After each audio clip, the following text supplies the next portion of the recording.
Welcome into another edition of the Going Deep Buffalo podcast. I'm your host, Kevin Siracuse, alongside Izzy Monero and Anthony Romeo tonight, switching things up a bit. Guys, thank you for coming in a pinch. Appreciate it. As always, we got some good banter in over the weekend, so we might as well continue it on tonight, right? It's like a continuation of draft night, right? Yeah, here we go. We were all on and off during the coverage for the first 2 days of the draft, and now we get to dive a little deeper, maybe take a few more deep breaths after those first 2 nights that we had a lot of gut reaction to, but it was nice to have both. So, yeah, excited to dive in with you. So, thanks for having us, Kevin. Yeah, I appreciate you guys coming in a pinch. I know we had to move the time back an hour. Stay tuned for that because we might just be doing that more often or full time just because of our summer hours. So we did start a little after 8 tonight. So stay tuned for that because we might just be making that switch full time here. Want to say, first of all, before we get started here, thank you to the Summit Center and to Dave Dangler and the Larson Timko Funeral Home for sponsoring tonight's show. The Summit Center doing great work for autism awareness, and Dave Dangler and the Larson Timko Funeral Home offering 100% fully guaranteed price and pre-arranged funeral plans with live streaming available. You can visit their website at larsontimkofuneralhome.com or give them a call at 679-9000. So, Izzy, we haven't heard from you yet, so I just want to start with your initial reactions here on a beautiful Wednesday night. Well, you're in Charlotte. I'm in Western New York, so the weather has finally turned here. I guess, first of all, how's the weather down there? Second of all, what are your thoughts as we are finally out of the extensive weekend of our coverage of the draft? Well, I'm not quite in Charlotte. I'm a couple hours from Charlotte, but the weather down here today was beautiful. Like it was 80 degrees, low humidity for now. It's coming. It's gonna be bad. But my initial response to the draft was not what I thought was going to happen, but I knew it wasn't going to be what I thought it was going to happen. So let me step back, take a breather, and collect my thoughts as to what I think. Because day one, there was nothing to think. We didn't draft anybody. Day two, surprise, Keon Coleman. And we're like, half of our fan base is like, keep this guy away from my team. And the other half is like, we'll see. And then, the guy that most of the fan base wanted is Xavier Legette, or most of the fan base I've interacted with at least, was taking the pick before that we just traded away. And I'm like, okay, social media is going to be fun. And lo and behold, it was quite fun. I think that most people are coming around to the fact that Keon Coleman is our guy and are warming up to the personality that is coming out of that young kid. I said on my show, I think he reminds me of a lot of Trey White, like those young kids who come out of Louisiana, for some reason have personality. Dorian Williams, Tre'Davious White, now Keon Coleman. They have something about them that's just enjoyable, and I'm here for it. So I just want to first say his personality and his talent, two different things, but I think that personality does matter, and that once you get into the field house and you start bringing positive vibes to the team, you can bring out other positive, personalities or traits in other people on the team. So I'm excited about it now more than I was before, just because I see the character of the young man that we brought in. Yeah, I would agree. I think I'm definitely warming up to it as each day passes. And I guess this kind of segues to you, Anthony, because you were the positive voice on our coverage Thursday night. And you kept saying, like, it's fine. This is the right move. This is what we should be doing. And I was very upset. I was like, they passed on Legette. They didn't trade up for Brian Thomas. You essentially gave Kansas City Xavier Worthy. And these are, of course, my thoughts in the moment. And then, you take a step back and you're like, okay, it's not as bad as I thought. But I will say, we'll get to our draft grades throughout the show. And that's obviously what the point of the show is tonight. But the one thing that I'm still missing here, and I think a lot of fans are missing, is that second wide receiver. Because the Bills did draft Keon Coleman, but then they didn't double dip. There wasn't a corresponding move. Now, maybe there's a trade. Maybe there's still a free agent that comes in here, especially after June 1st with the money coming in from Trey White. But that's what's holding me back from really being able to say that Brandon Beane crushed this draft. So, Anthony, segueing to you now, are you still feeling as positive as you were Thursday, or are you kind of in that same boat where it's like, I think he did great with what he had, but I still would have wanted a little bit more? Yeah, I mean, I've definitely tried to take the high ground in terms of like, well, these weren't the guys I thought we were going to draft, but I can see their usefulness to this team and where Brandon Bean's thought process was. I'll tell you what I definitely think happened. I think they had their eyes on a few wide receivers. I actually think they had their eyes on a few pass rushers. And when we were live for day 2, I said a couple times, like, 2 picks ahead of us. I think that would have been their guy. But then they, that guy was picked. And when it got to them, okay, this is our next consensus guy. And that's who they drafted, specifically with the Cole Bishop and then the third round pick. Like, to me, there was other guys there that they could have taken or maybe were looking at in terms of, where they were drafted. And maybe that double dip wide receiver was meant to happen on day 3 and the same thing, right?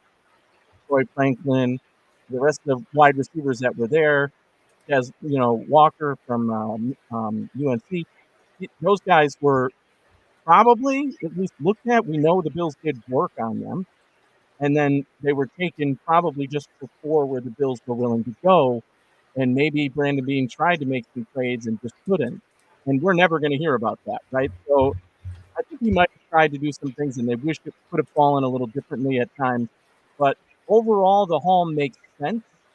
And for that reason, I can't be mad at it. But I'm not to the point where I'm super excited about these guys that were drafted. I'm very optimistic about what they can bring to the team and the contributions that it will make, and the fact that Brandon Bean and Sean McDermott really know what they're doing with this, right? Especially when it comes to building the team. Who's going to contribute, how much can we get from the guy, value, and they're all on the same page with that. So not quite as optimistic, with that first round. We could start with that if you wanted, but I was more optimistic with that because when you have your eye on a guy, if Keon Coleman was their guy the whole time, that means they didn't want Xavier Worthy. So I don't care who got Xavier Worthy. Did I like that he went to the Chiefs? No, obviously that had some concern for me, but they were going to get him regardless of what the Bills did. If they would have traded with somebody else, they would have waited till he fell, and if the Bills weren't taking him, they would have got him. Kansas City would have got him anyway. So to me, that was just, again, that night, that Thursday night that you spoke of when you were angry and really the general energy was kind of negative about the trade back. Taking a step back, I think I was right that night, and more people are coming around to that, right? That Kansas City wanted to trade back. You got that third round pick, which we knew was super important to Bean. And you trade again because you're like, well, we know who Carolina's taking, and it's not our guy too, so we'll get another free pick out of this. So both of those moves made sense at least, and then it's a matter of the players to still dive more into the offense. Yeah, so we might as well just start at the top. We'll start with Keon Coleman, and then we'll work our way down 1 through 10 because the Bills, ironically enough, they went into the draft with 10 picks after all that trading down, trading that 5th round pick to get a 4th round pick next year with Chicago. A lot of people, myself included, thought they were going to trade up at least once, if not twice. After it was all said and done, the Bills walked out of there with 10 picks. Mm-hmm. So I think this was a different side of Brandon Bean that a lot of us weren't used to because we thought this is a year. If you're going to be aggressive in the last couple of years when he didn't really have to be, right? Because the Bills roster was already set and he was still aggressive for guys like Kyer Elam and Dalton Kincaid. You're thinking, okay, if you traded up to get them, you gave up 4th round picks for a guy like Kyer Elam, who probably would have been there when you were picking. This is a year to trade up for at least Brian Thomas, if not Rome Odunze. So before we get into it, just want to remind everyone, make sure that you subscribe to Built in Buffalo, smash that like, make sure you give us all a follow, Kevin Siracuse, Izzy, and Anthony, and of course the Built in Buffalo network. And we want to hear from you guys tonight as well, because we are going to go through all these draft picks, but we want to make sure that we get your thoughts as well, because I don't know if there's a right answer for these, because these are all opinions. Like, none of us know anything. That's right. It's just very hard to decipher sometimes, because I feel like the more you talk it out, the more you understand, and you're like, oh, you know what? I didn't see it that way. Maybe I like this pick more than I originally thought, or vice versa. That's a good point. I don't understand why we picked this guy in this place. So we will pull up your comments here. We want to hear from you guys, but let's just start right at the top with Keon Coleman, as I'll put the banner on here. So, I mean, I know we already touched on it, But I just kind of preface this by talking about Brian Thomas and Rome Odunze. So let's go in depth a little bit more. What did you guys think about trading down? So after all that talk, not only did Bean trade down, this wasn't a first round pick. So another year where Brandon Bean did not select a receiver in the first round. And it just seems like there's a reluctance with this front office to draft wide receivers. I don't know what it is. Maybe it's because their grading systems and their boards, which reminds me, that was the other bit of housekeeping I wanted to say. I was fortunate enough to attend Brandon Bean's A Seat at the Table, along with assistant GM Brian Gain and director of player personnel Terrence Gray Sunday afternoon. So that's for the club season ticket members, which I'm not, but luckily I was able to get some tickets. So he did say a lot of interesting things that I will probably be referencing tonight throughout the show, because I was like, okay, that makes a little bit more sense now, because I was thinking about something that he said about the wide receivers that I will say after I get your thoughts. So I guess, Izzy, we'll start at the top and work our way around clockwise. What were your thoughts about what I just said? They traded down. They took Keon Coleman in the second round, and they didn't trade up for Brian Thomas. Jacksonville got him. They didn't trade up for Rome Odunze. He fell to Chicago after Atlanta took Michael Penix at 8. I mean, come on, what are you doing? But I guess, what were your initial thoughts, and how do you feel about it now that we don't have one of those quote-unquote studs? Because the last thing I'll say real quick is Bean said that he had 4 first-round grades on wide receivers. So I would think that it ended at Brian Thomas. So it seems like none of those other guys had first-round grades. So by their board, yeah, it made sense. But was this a year to trade up and try to get that last player with the first-round grade? I think it would have been had we had a lot of stock next year before the draft. But we now have a lot of stock next year because of this draft. And so I think that's one of the things that we're missing when we look at this draft and next year's draft. Is next year we only had 7 picks before this draft, right? We had the 2 second-round picks. We had a first, a third. We were missing either a 4th or a 5th. And then we might have had 8 picks, a 2, 6, and a 7th or something like that. And so now what you've done is you've gone in there, you've traded back, you've acquired picks this year and next year, and given yourself room to grow twice in a row instead of just once. And so once that Brian Thomas came off the board, I think that we were all hoping that he would fall like 24, 25, so we could jump up and go get him. I honestly was surprised he even got to 23, and Jacksonville even moved back. And I think that they moved back with the hopes that he would get to them, acquire more assets, and then get him before we could get to him. So I think that there were powers in play that would not allow us to necessarily get the guy that we as fans wanted, even if the Bills did or didn't want him. And I think that his incomplete tape may have swayed them into not moving up for him. You know, like he's got a very limited route tree on tape from college. So to me, all the questions are not really answered. I think that there's a way to gauge that, but I think that they were more comfortable with somebody like Keon Coleman, where they have on tape, well, how does he win? Well, we have all the evidence in the world of how he wins and how he gets the ball. I don't necessarily agree with that personally, but I did say the entire time I'm team trade back. I was team trade back, mainly because I like having assets to go back. And then next year, there's tons of assets to move forward if they need to. If they see Keon Coleman this year and they're like, okay, we think he can take a step and be a number 1 after this year, then you're fine at receiver. But if you think he's a 2 at best, then you need to go next year and then move up. You have 2 second-round picks to do it. So I think that they're kicking the can down the road a little bit, but they're doing it responsibly. So, Anthony, what are your thoughts here? I know since you seem to agree with it Thursday night, I guess the question here is, were you in the camp to trade up for Rome Odunze? Because that was getting a lot of smoke. Because like an hour or 2 before the draft, everyone was saying Rome Odunze because there was that one picture and there was that supposed quote where he said, "Buffalo Bills, come get me." And everyone was like, "Oh my God, could you do it?" So, I mean, were you buying into that at all? Because I wasn't. No. Yeah. I mean, it's all smoke, right? I constantly had to shut people down. My buddies, they're all texting me draft week. Oh my God, I heard this rumor. We're going to get this guy. It's going to be this. And the whole time I kept like telling them, guys, it's draft week. Don't believe anything you hear. Don't read anything. Just stop, because it's all nonsense right now. All of it. everything that comes out draft week is nonsense. And it was, right? Everything we heard that week was nonsense. All those rumors, not a single one came to fruition because it's all smoke just to drum up things and make it, more dramatic for draft night or agents trying to push their players, all that. The Rome Odunze thing I have been consistent on since probably November when I first saw his tape, because I said, this is the guy I want the Bills to get. And then once draft boards started coming out, I'm like, oh, there's no way. There's no way. The Bills have zero chance to get this guy. And even when everybody's like, but we can trade next year's one and then the 2 2s, and it doesn't matter. No, because the number one thing you need when you're making a trade is a trade partner, right? You need somebody to actually want to trade with you and take what you're offering.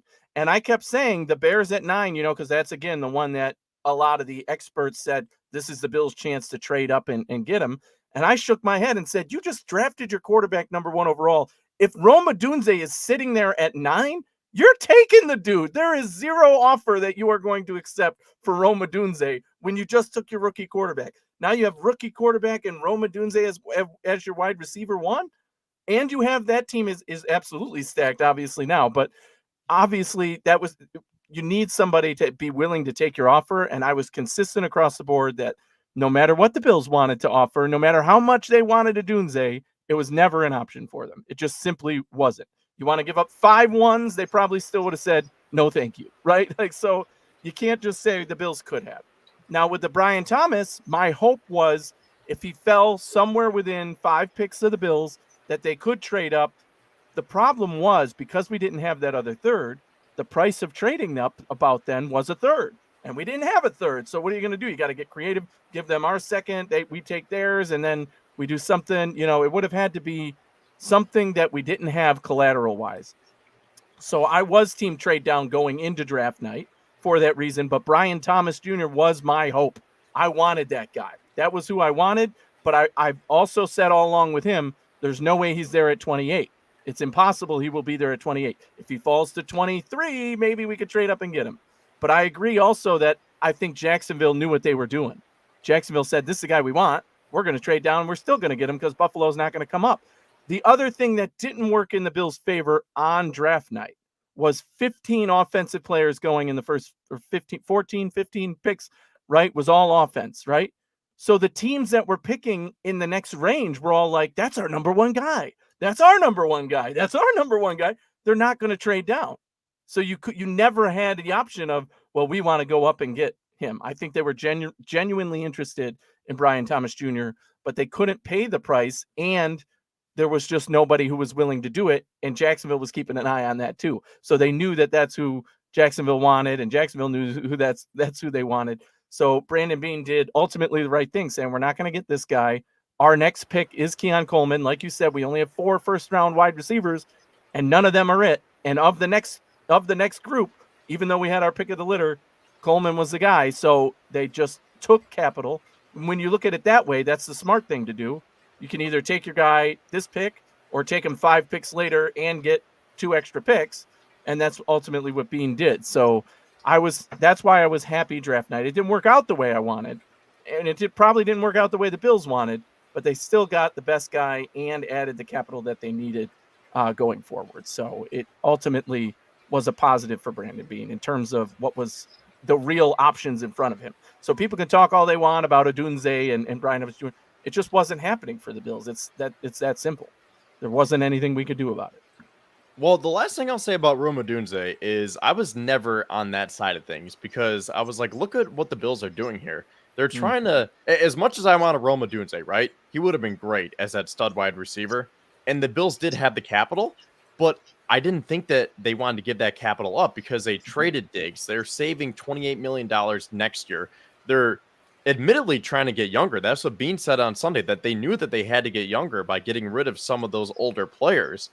And I'm thinking they are trying to build for that second window of Josh Allen's career. Why would they want to give up a first and a second next year? So I think we'll cap it off right there with Odunze. But Izzy, bringing back you into this now, this is what I was proposing right along. That you use that second round pick that you acquired from the Stephon Diggs trade to move up to get Brian Thomas Jr.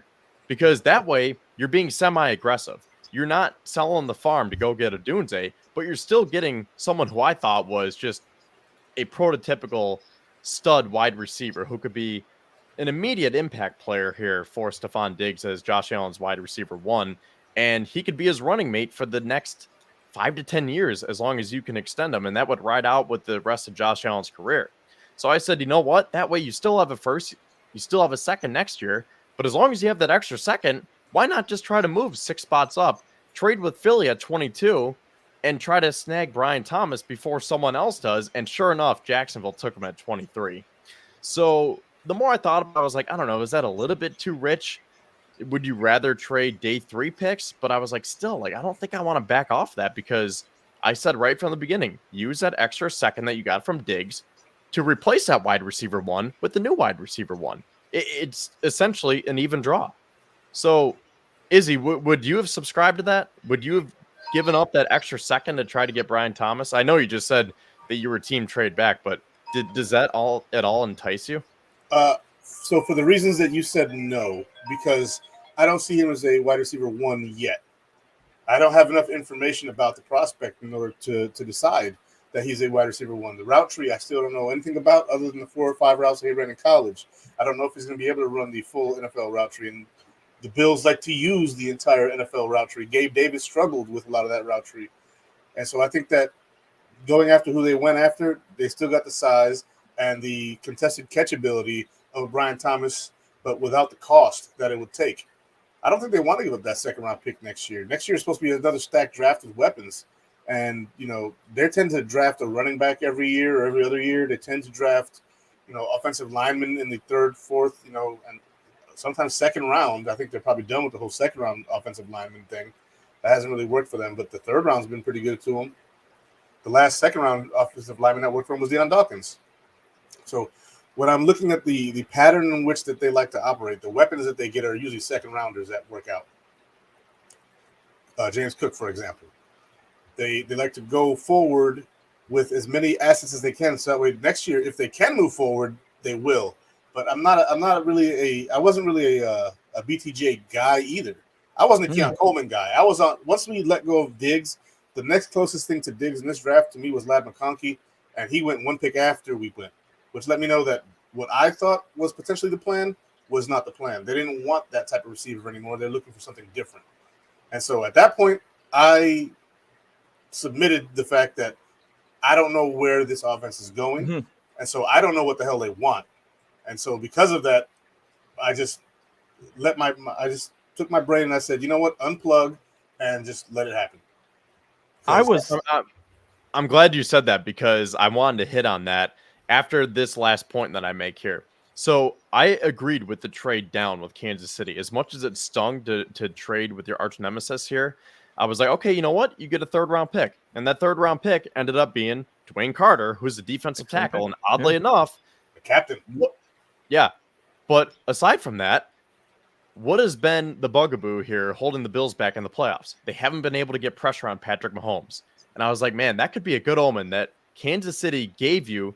As much as we're saying we gave Kansas City Xavier Worthy, well, they gave us a defensive tackle who potentially can get pressure to get Mahomes down in the playoffs now. Mm-hmm. So that could be another way of looking at it. So I was fine with that trade.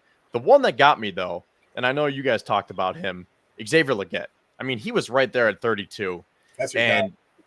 He was my guy. And they essentially gave him to Carolina. Now, I understand that was a very good value trade, because they were able to get a 5th round pick out of it just to move 1 spot back. And they did save $3.2 million on the cap now that they don't have to have that 1st round wide receiver.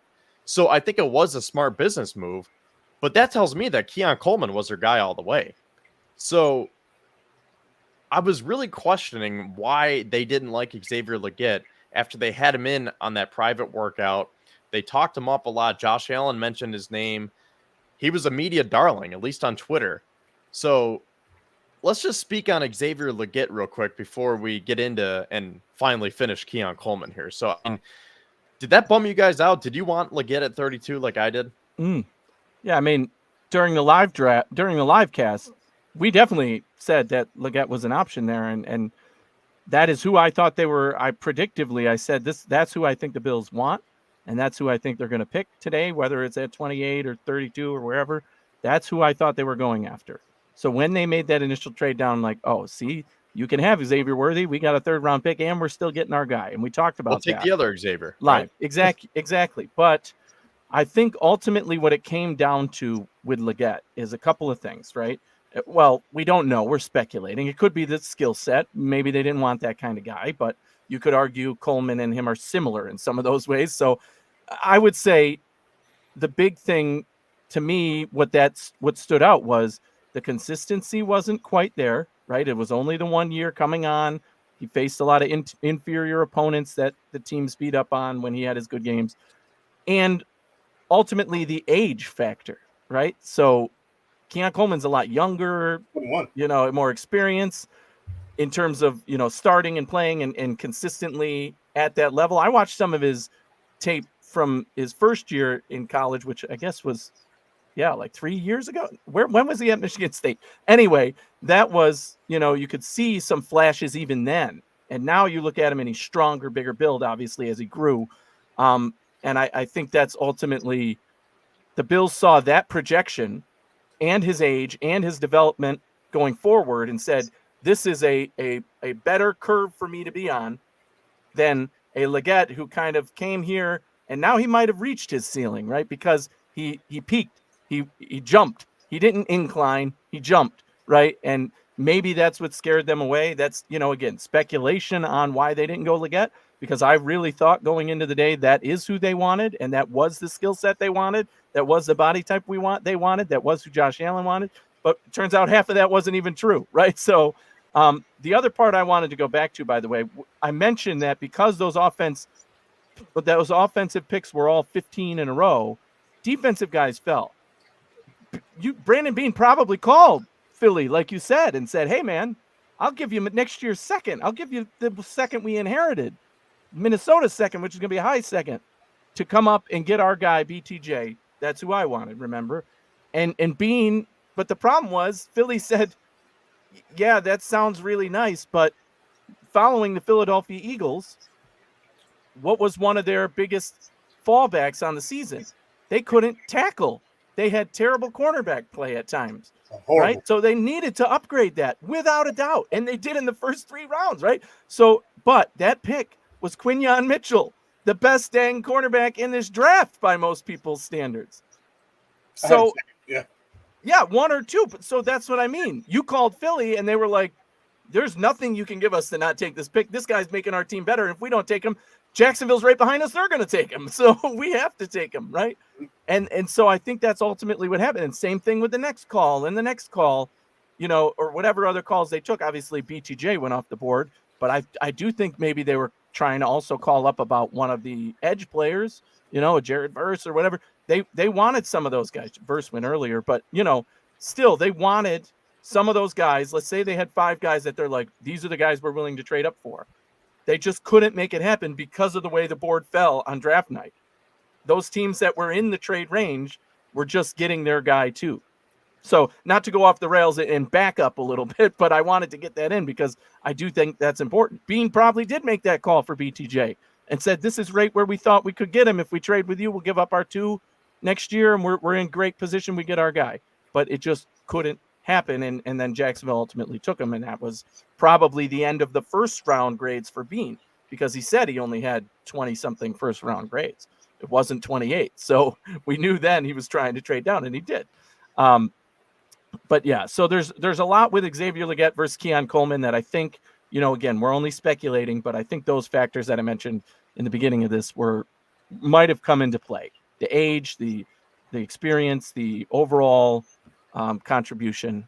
I thought they were going Legette. I thought they were avoiding Coleman because to me, he's also high risk, right? He's high reward, but also high risk. And all off season leading up to this or since January, Eric and I on our podcast, he's going to get the chance tomorrow night on the hoof to give his feedback. But I can tell you he was diehard a Keon Coleman guy.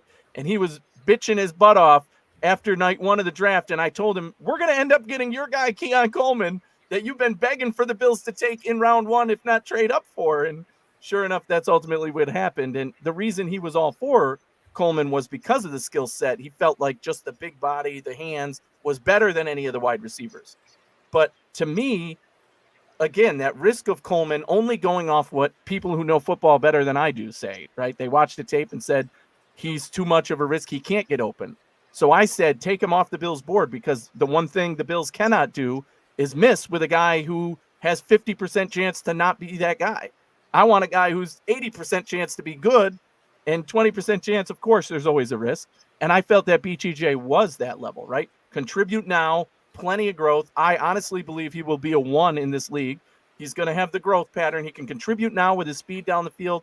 I was much more on the BTJ or nothing train when Diggs was still around, because I felt like that was a true receiver we needed to complement Diggs, and that would have been the perfect pairing. Once we got rid of Diggs, it was more of, I have no idea what Bean is doing right now, so he's got to go get the guy that his skill set is. And Brady, too. We have to bring Brady into this conversation of evaluating players and saying, that's the guy I want in my offense, and right now I don't have this skill set in my offense. So I think that was also a factor in the Coleman decision.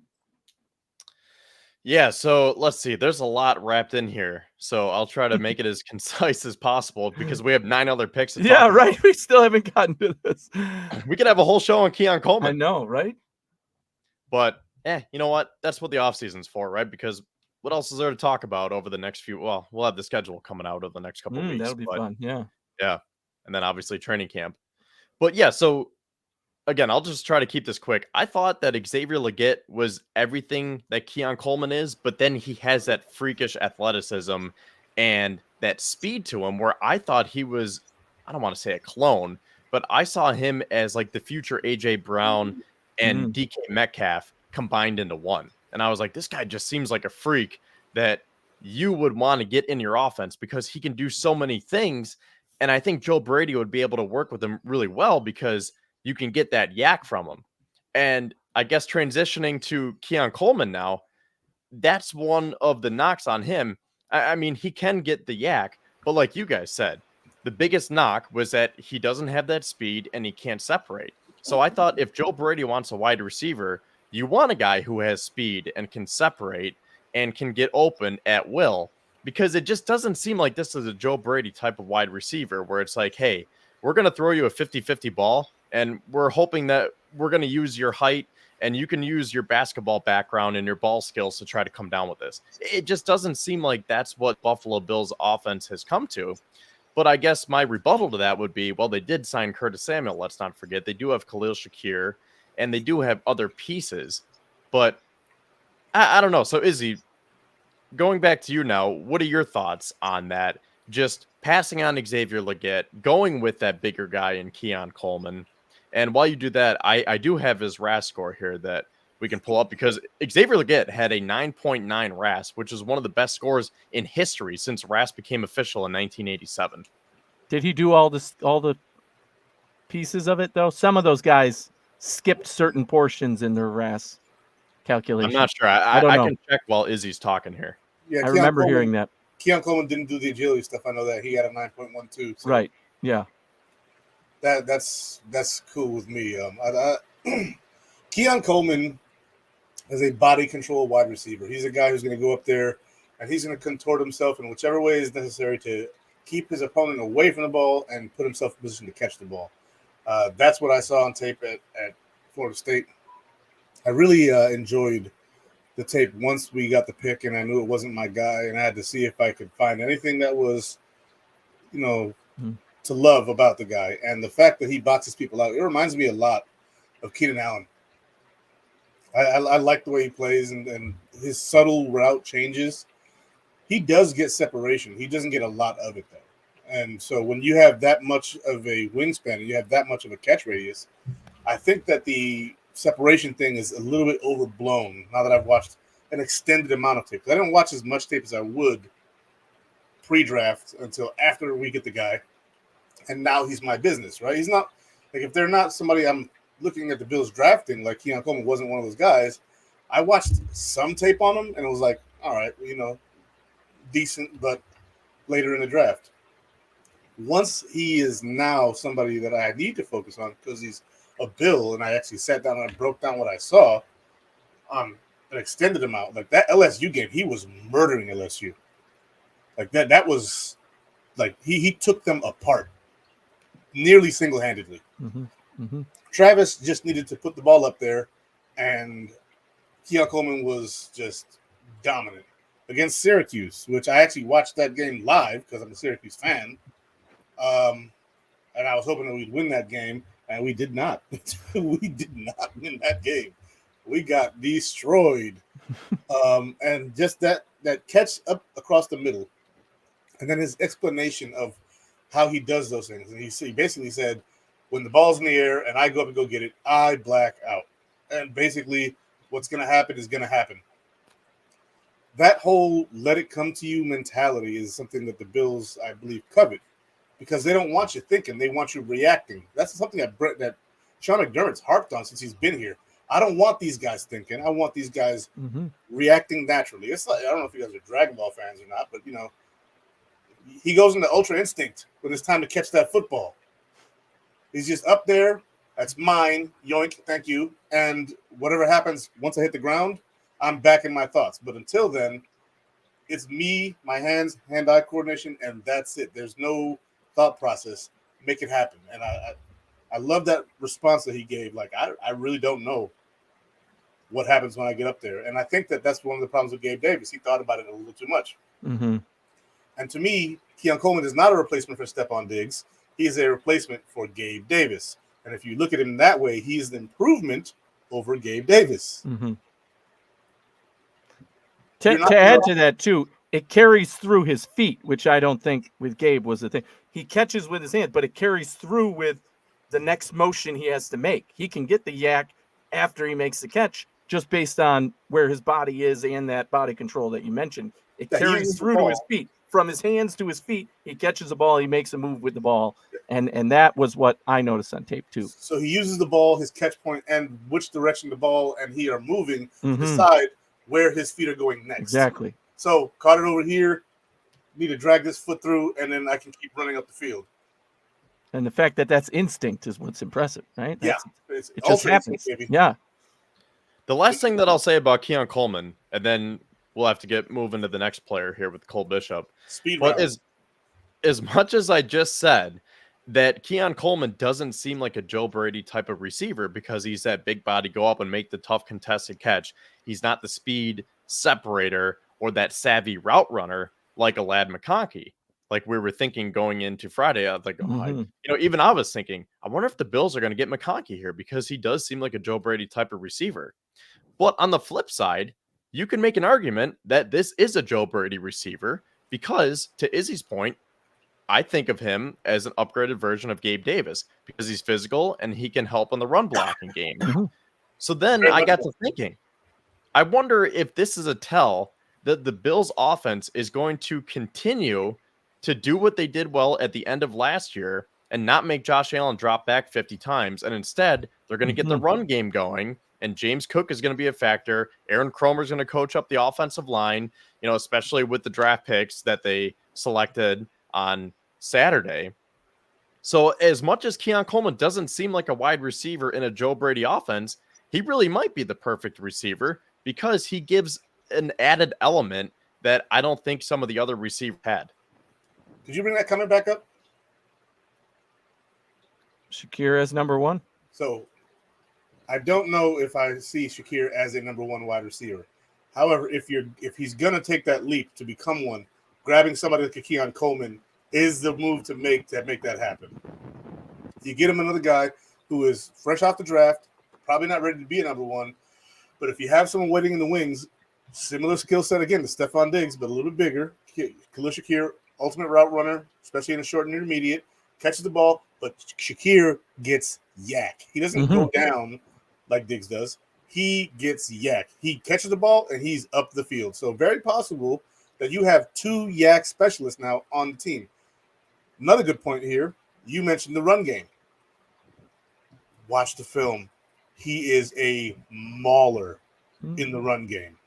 He is nasty. He's knocking defenders down.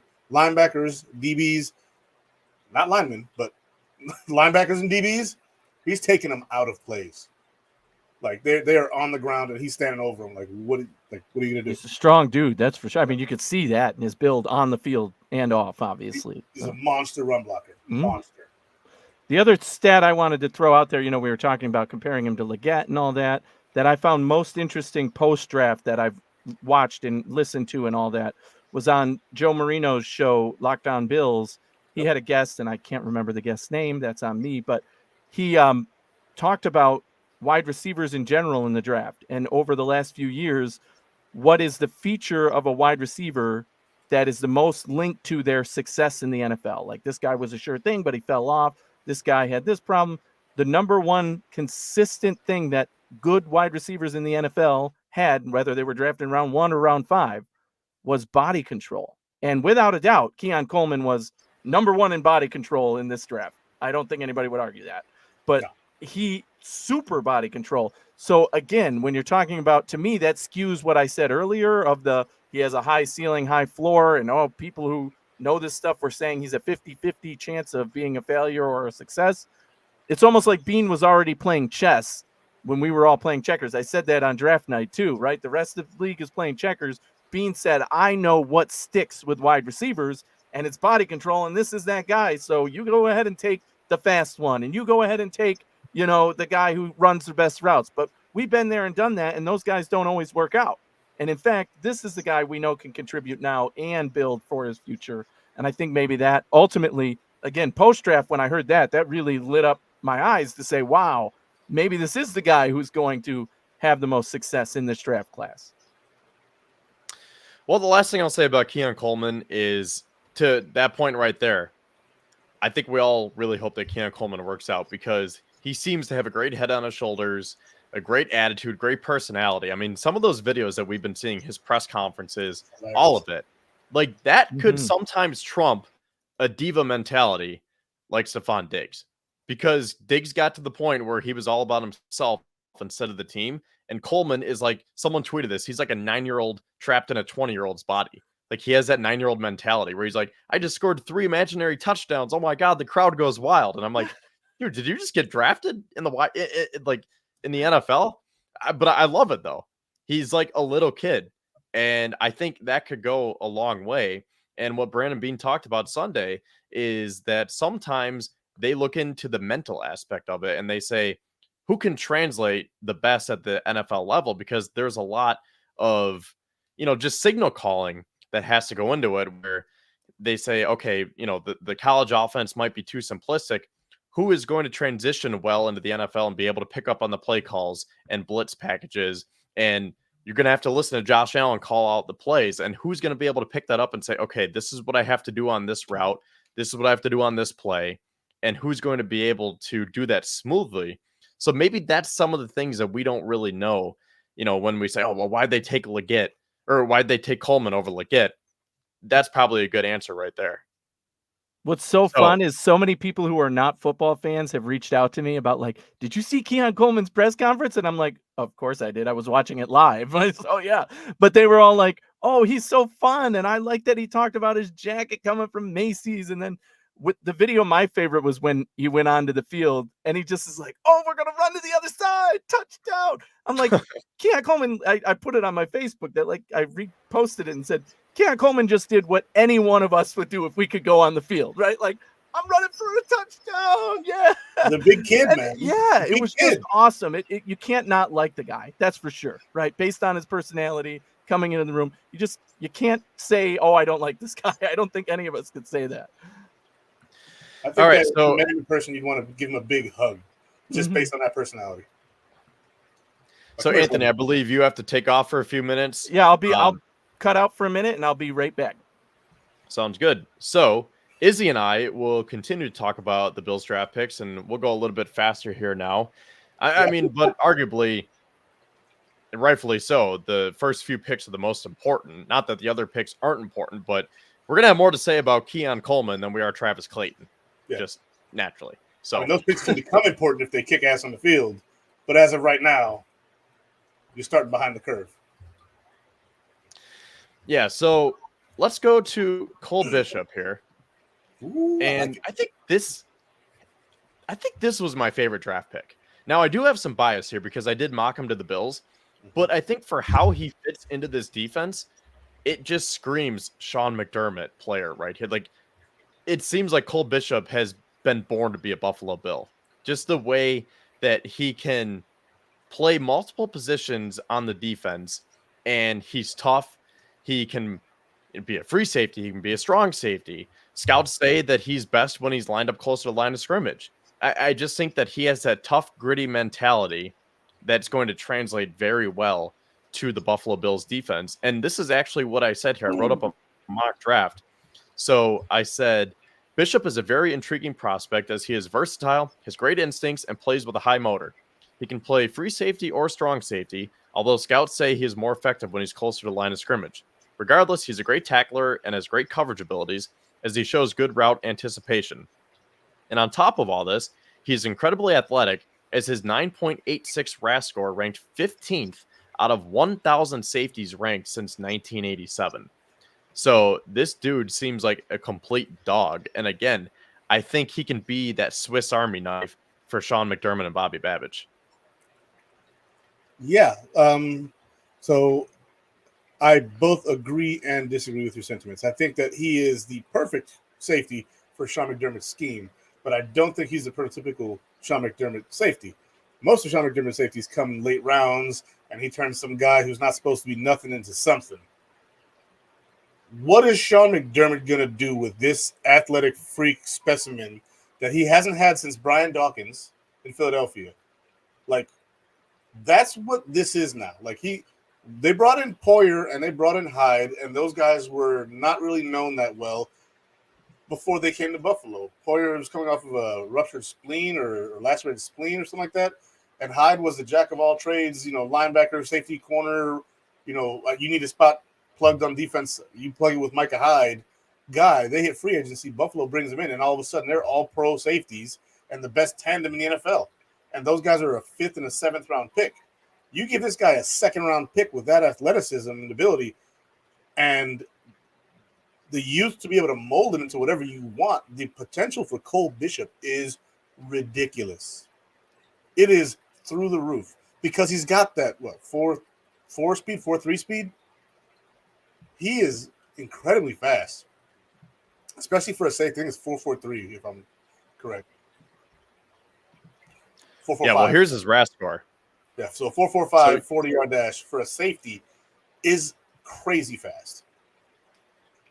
And it actually went up, so 9.88, and it ranked 14th out of 1,093 free safeties. So Kenley Platty, who came on the show a couple weeks ago, listed him as a free safety, but I see this as the Jordan Poyer replacement with the possibility of Micah Hyde being able to potentially come back because Bean did say Sunday that Micah is not 100% yet on what he wants to do with his future, but if he comes back, it's going to be to the Buffalo Bills and not another team. Apparently, Micah said, and he said this before, but he told us on Sunday that Hyde said, I can't see myself playing for another team. So it's either Buffalo Bills or retirement. But regardless, I mean, Cole Bishop just seems to be one heck of a prospect here. And the one disagreement that I have here is that as much as, these safeties are guys who are complete underdogs and that McDermott will coach up, I think they have big shoes to fill. Not I think, I know. They do. So I think that the Bills really valued this and said, this is our type of player. We need to do what we can to grab him now instead of just relying on a day 3 pick and relying on him or on us to coach him up. So, I mean, you're getting a closer look here at his RAS score. But I think the Bills wanted to use that capital because they know that they have to replace 2 of the best safeties in franchise history. And if you saw in that video when Bean said, let's effing go, that was probably the happiest I've seen him after a draft pick. And we're not privy to all their draft picks, so I don't know how he reacts every year, but he was definitely showing some emotion after they made that selection. Yeah. I think that you hit the nail on the head with that. Yeah, he was extra happy, and I think I know why, and it's because McDermott has had to settle for athletes who were not on the caliber of Cole Bishop. DeMar Hamlin's not on that level athletically. Cam Lewis is not athletic in that level. Micah Hyde, Jordan Porter, none of those guys. Jaquan Johnson. Jaquan Johnson, none of those guys. He's a hitter, though. The one thing I did like about Jaquan Johnson, he's a hitter. There's one thing you can count on. You put him on the line or in the box, and he's going to hit something. That's what he was. And I did like that about him, but that's all he was. Cole Bishop can play free safety, strong safety. He just needs coaching on the free safety side. But you have Sean McDermott, one of the greatest safety coaches of all time, in my opinion. Coach guys, Brian Dawkins to Quentin Michael to Micah Hyde, Jordan Porter. Like DeMar Hamlin played almost an entire year and was serviceable till he was injured. But you give him somebody of this. It's like giving somebody who races people in Hondas and dusts them. Like, hey, here's a keys to a Corvette. Have fun. It's like, what? Yeah, enjoy that ride. That Z06 over there. Well, and to your point, they can still coach him up. So before they had to take a nobody and coach him up. Now they're taking one of the best safety prospects here that we've seen in quite some time, and they can still coach him up. So that could be a lethal combination here. And the last thing I'll say about Cole Bishop is that I really like this safety room now because you have Mike Edwards slated to start at free safety. And then we've been saying this right along.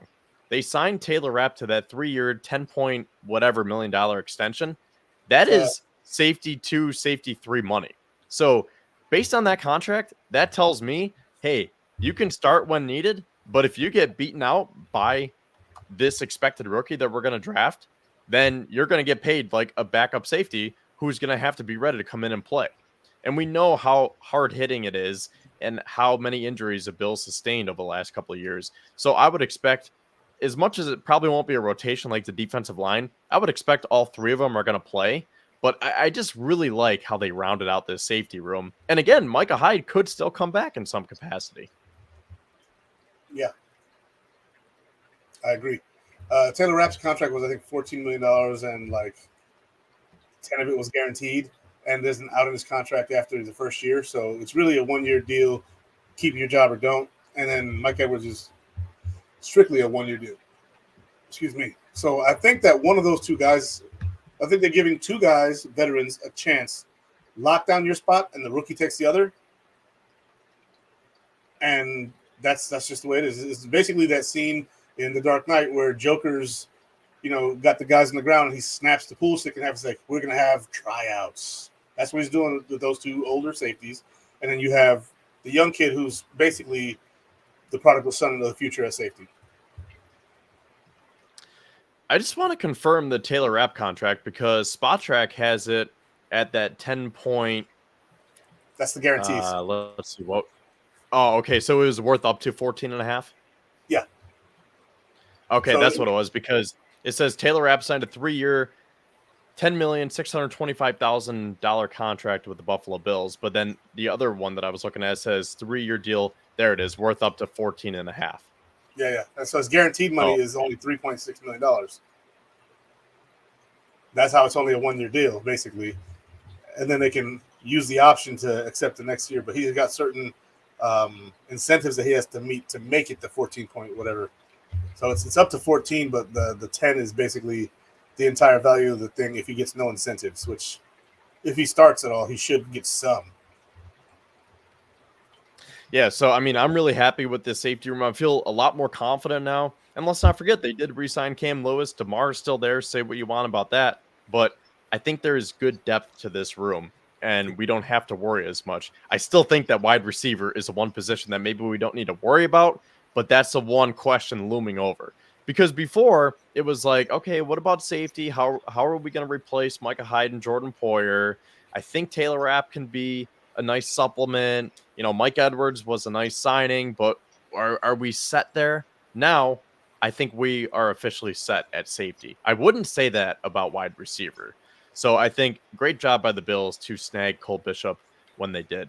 Excellent. So moving on now, we talked about him, and this is Dwayne Carter. Now, this was the player that the Bills selected with that 3rd-round pick that they got from Kansas City. So like I said, for as much as people want to say that the Bills gave Kansas City Xavier Worthy, you could also say Kansas City gave the Bills Dwayne Carter. And I'm hoping that that is going to pay dividends because that was a hole. I mean, we can debate and go back and forth about how big of a hole it was because you have Ed Oliver, you did re-sign Daquan Jones, you signed Austin Johnson, you signed Deshaun Williams, you still have Eli Ankou. So I thought it would be more of a Saturday pick. So I was a little bit surprised to see it on Friday, day 2, round 3 here. But again, that shows how they valued that position. And for what it's worth, 2 out of the first 3 selections were defense. So again, that's why I was thinking you double dip at wide receiver. This is where I thought you could get Troy Franklin. And there are some other names that we will get to because we're going to keep coming back to this wide receiver room on the names that were passed up. But I thought this was a perfect spot to get Franklin. You use that slender frame and that speed and that vertical deep presence to pair with Keon Coleman's bigger, slower body. And I thought that would have been a beautiful combination. But ultimately, Shake and bake. Ultimately, they went with Dwayne Carter. So we don't need to keep going back and forth about whether they should have taken Franklin here or not, because Dwayne Carter is the guy, and there's no point rehashing the history or the past. But I think Carter, the player, is a very, very solid player, a 3-year captain at Duke, and he immediately slots in as Ed Oliver's backup. Now, he will compete with Deshaun Williams, but I think when it's all said and done, he will be the backup to Ed Oliver. And I'll pull up his stats while you give your analysis here, Izzy. Okay. I do have his stats up, and he had 1 sack this year and 41 tackles. But his – I don't know if people are going to appreciate this or not. But one thing I noticed about him is leadership. He is a leader through and through. He is not somebody who is going to come in here and just sit around. He reminds me a lot of Harrison Phillips, right? That's one guy he reminds me of. And, of course, the guy that Harrison Phillips was comped to on his way in from the NFL draft, Kyle Williams. About the same size. Our boy here is, 6'2", 303. Kyle Williams was 6'1", 302. Similar size. Both team captains, both pillars of the community, both guys who wanted to get in here and make a difference and become members of the community locally and on the team and show an example of somebody who can be trusted and also counted on. He is somebody that you can be proud of and is going to compete for that Walter Payton Man of the Year nomination that the Bills have given Deion Dawkins every year. This guy's going to compete for that off the rip. Not only that, but the comparisons I have for him are 2 players on the Bills that we did like. One who was hurt quite a bit while with Buffalo, now in Minnesota. He's doing much better in Harrison Phillips. But going back to Kyle Williams, he reminds me a lot of Kyle Williams. The motor, the size, the unwillingness to get to, or the willingness to keep going and never give up. It reminds me of that. And those are big shoes to fill, but Kyle Williams is a 5th round pick, so call it what you want. Well, here's his RAS score. Yeah. So he finished off with a 7.67, which is pretty good for a defensive tackle and a guy of that size. And you can see that speed there. I mean, a 4.99, which isn't incredibly fast compared to someone like Xavier Worthy. But when you're a defensive tackle, it shows that that is a very good speed as all the boxes are green there. Now, he did test for agility, and that came out as poor. The explosion grade is great, and then the composite size, okay. But, Ed Oliver is a little bit undersized, or at least he has been, and he's been proving the doubters wrong. So I think that based on his attitude, I think Dwayne Carter is going to fit in very, very nicely for this Bills defense. Let me ask you a question. What do you think Kyle Williams' RAS score was? Do you know? Yeah, I pulled it up while you were logging. 7.43. Oh, okay. I was going to say like 6.5. Super comparable to Dwayne Carter. Like they're like coming out of college, they're the same prospect. They're the same prospect. Okay, you heard it here first. Kyle was in 3rd round, though. Fifth, his 5th round. Yeah. But you know who was a 3rd rounder? Harrison Phillips, yep. That's the guy that I would compare him to more. I mean, in recent memory. Yeah, that's the route I went. just from really, because from a personality standpoint too, right? I mean, you can't help but notice the guy's a leader on the field, the guy's a leader off the field. You're talking about, future award winners when it comes to NFL honors and all of that. It's, I think that is something that the Bills do look for in players, right? They want to have leadership, team mentality guys. This was one of my favorite picks of the draft, to be honest with you, looking back. Anthony, At the time it wasn't, but now looking back, I'm like, okay, I forget who it was. Was it you, Kevin, who brought up that night before he was drafted, Carter was picked, or after Carter was picked, said like, who's going to make that big play for the Chiefs? And then my eyes lit up and I'm like, you know what? You know what the Bills could use when they need a big play is a guy like this who never turns his motor off and always gives 100% and is out there doing, what needs to be done. He is that grit kind of guy. And he's not going to play every down at first, but in key moments like that, he could step up big. And I think, that's, again, what they're going to groom him for, if nothing else, is to step in and make plays like that. And there's high risk, high reward with that as well. Guy who always has his motor going and gives it all on every play could blow by a run or something and then plays past him and he's trying to tangle the quarterback. But I think ultimately it'll pay dividends to have a guy like that on the team because it's a difference maker. Anthony, I freaking love you. I just want you to know that. After I think it was night one of the draft, you told me, Izzy, you and I are. Yeah, we are on the same page. You said exactly the same thing I said while you were off. No. And handling your family thing. I said he reminds me of Harrison Phillips and the guy who he was compared to coming out in the draft, Kyle Williams. Yeah. And I broke down all the same things that you broke down, and you were not in the background. You were. I was not taking care of your kid for a second. And yeah. Back the same exact thing. You just summarized it. That's crazy. I'm laughing like, well, wow. I did not know any of that. So wow, Izzy, man, we do it again. But on draft night, remember that was, I forget who brought it up, but that was the first thought I had. Like, wow, so this is where he fits in. If anything, that was the first of the draft picks that I had the moment of, now I see the vision that Bean had for this guy.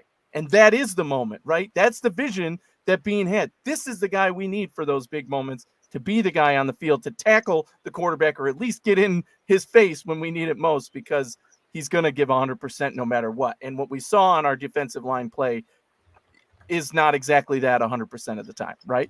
Not necessarily Daquan Jones or, any of the starters in particular, but just overall the depth with Dwayne Carter was something I want. And I wasn't here for your discussion on Bishop either.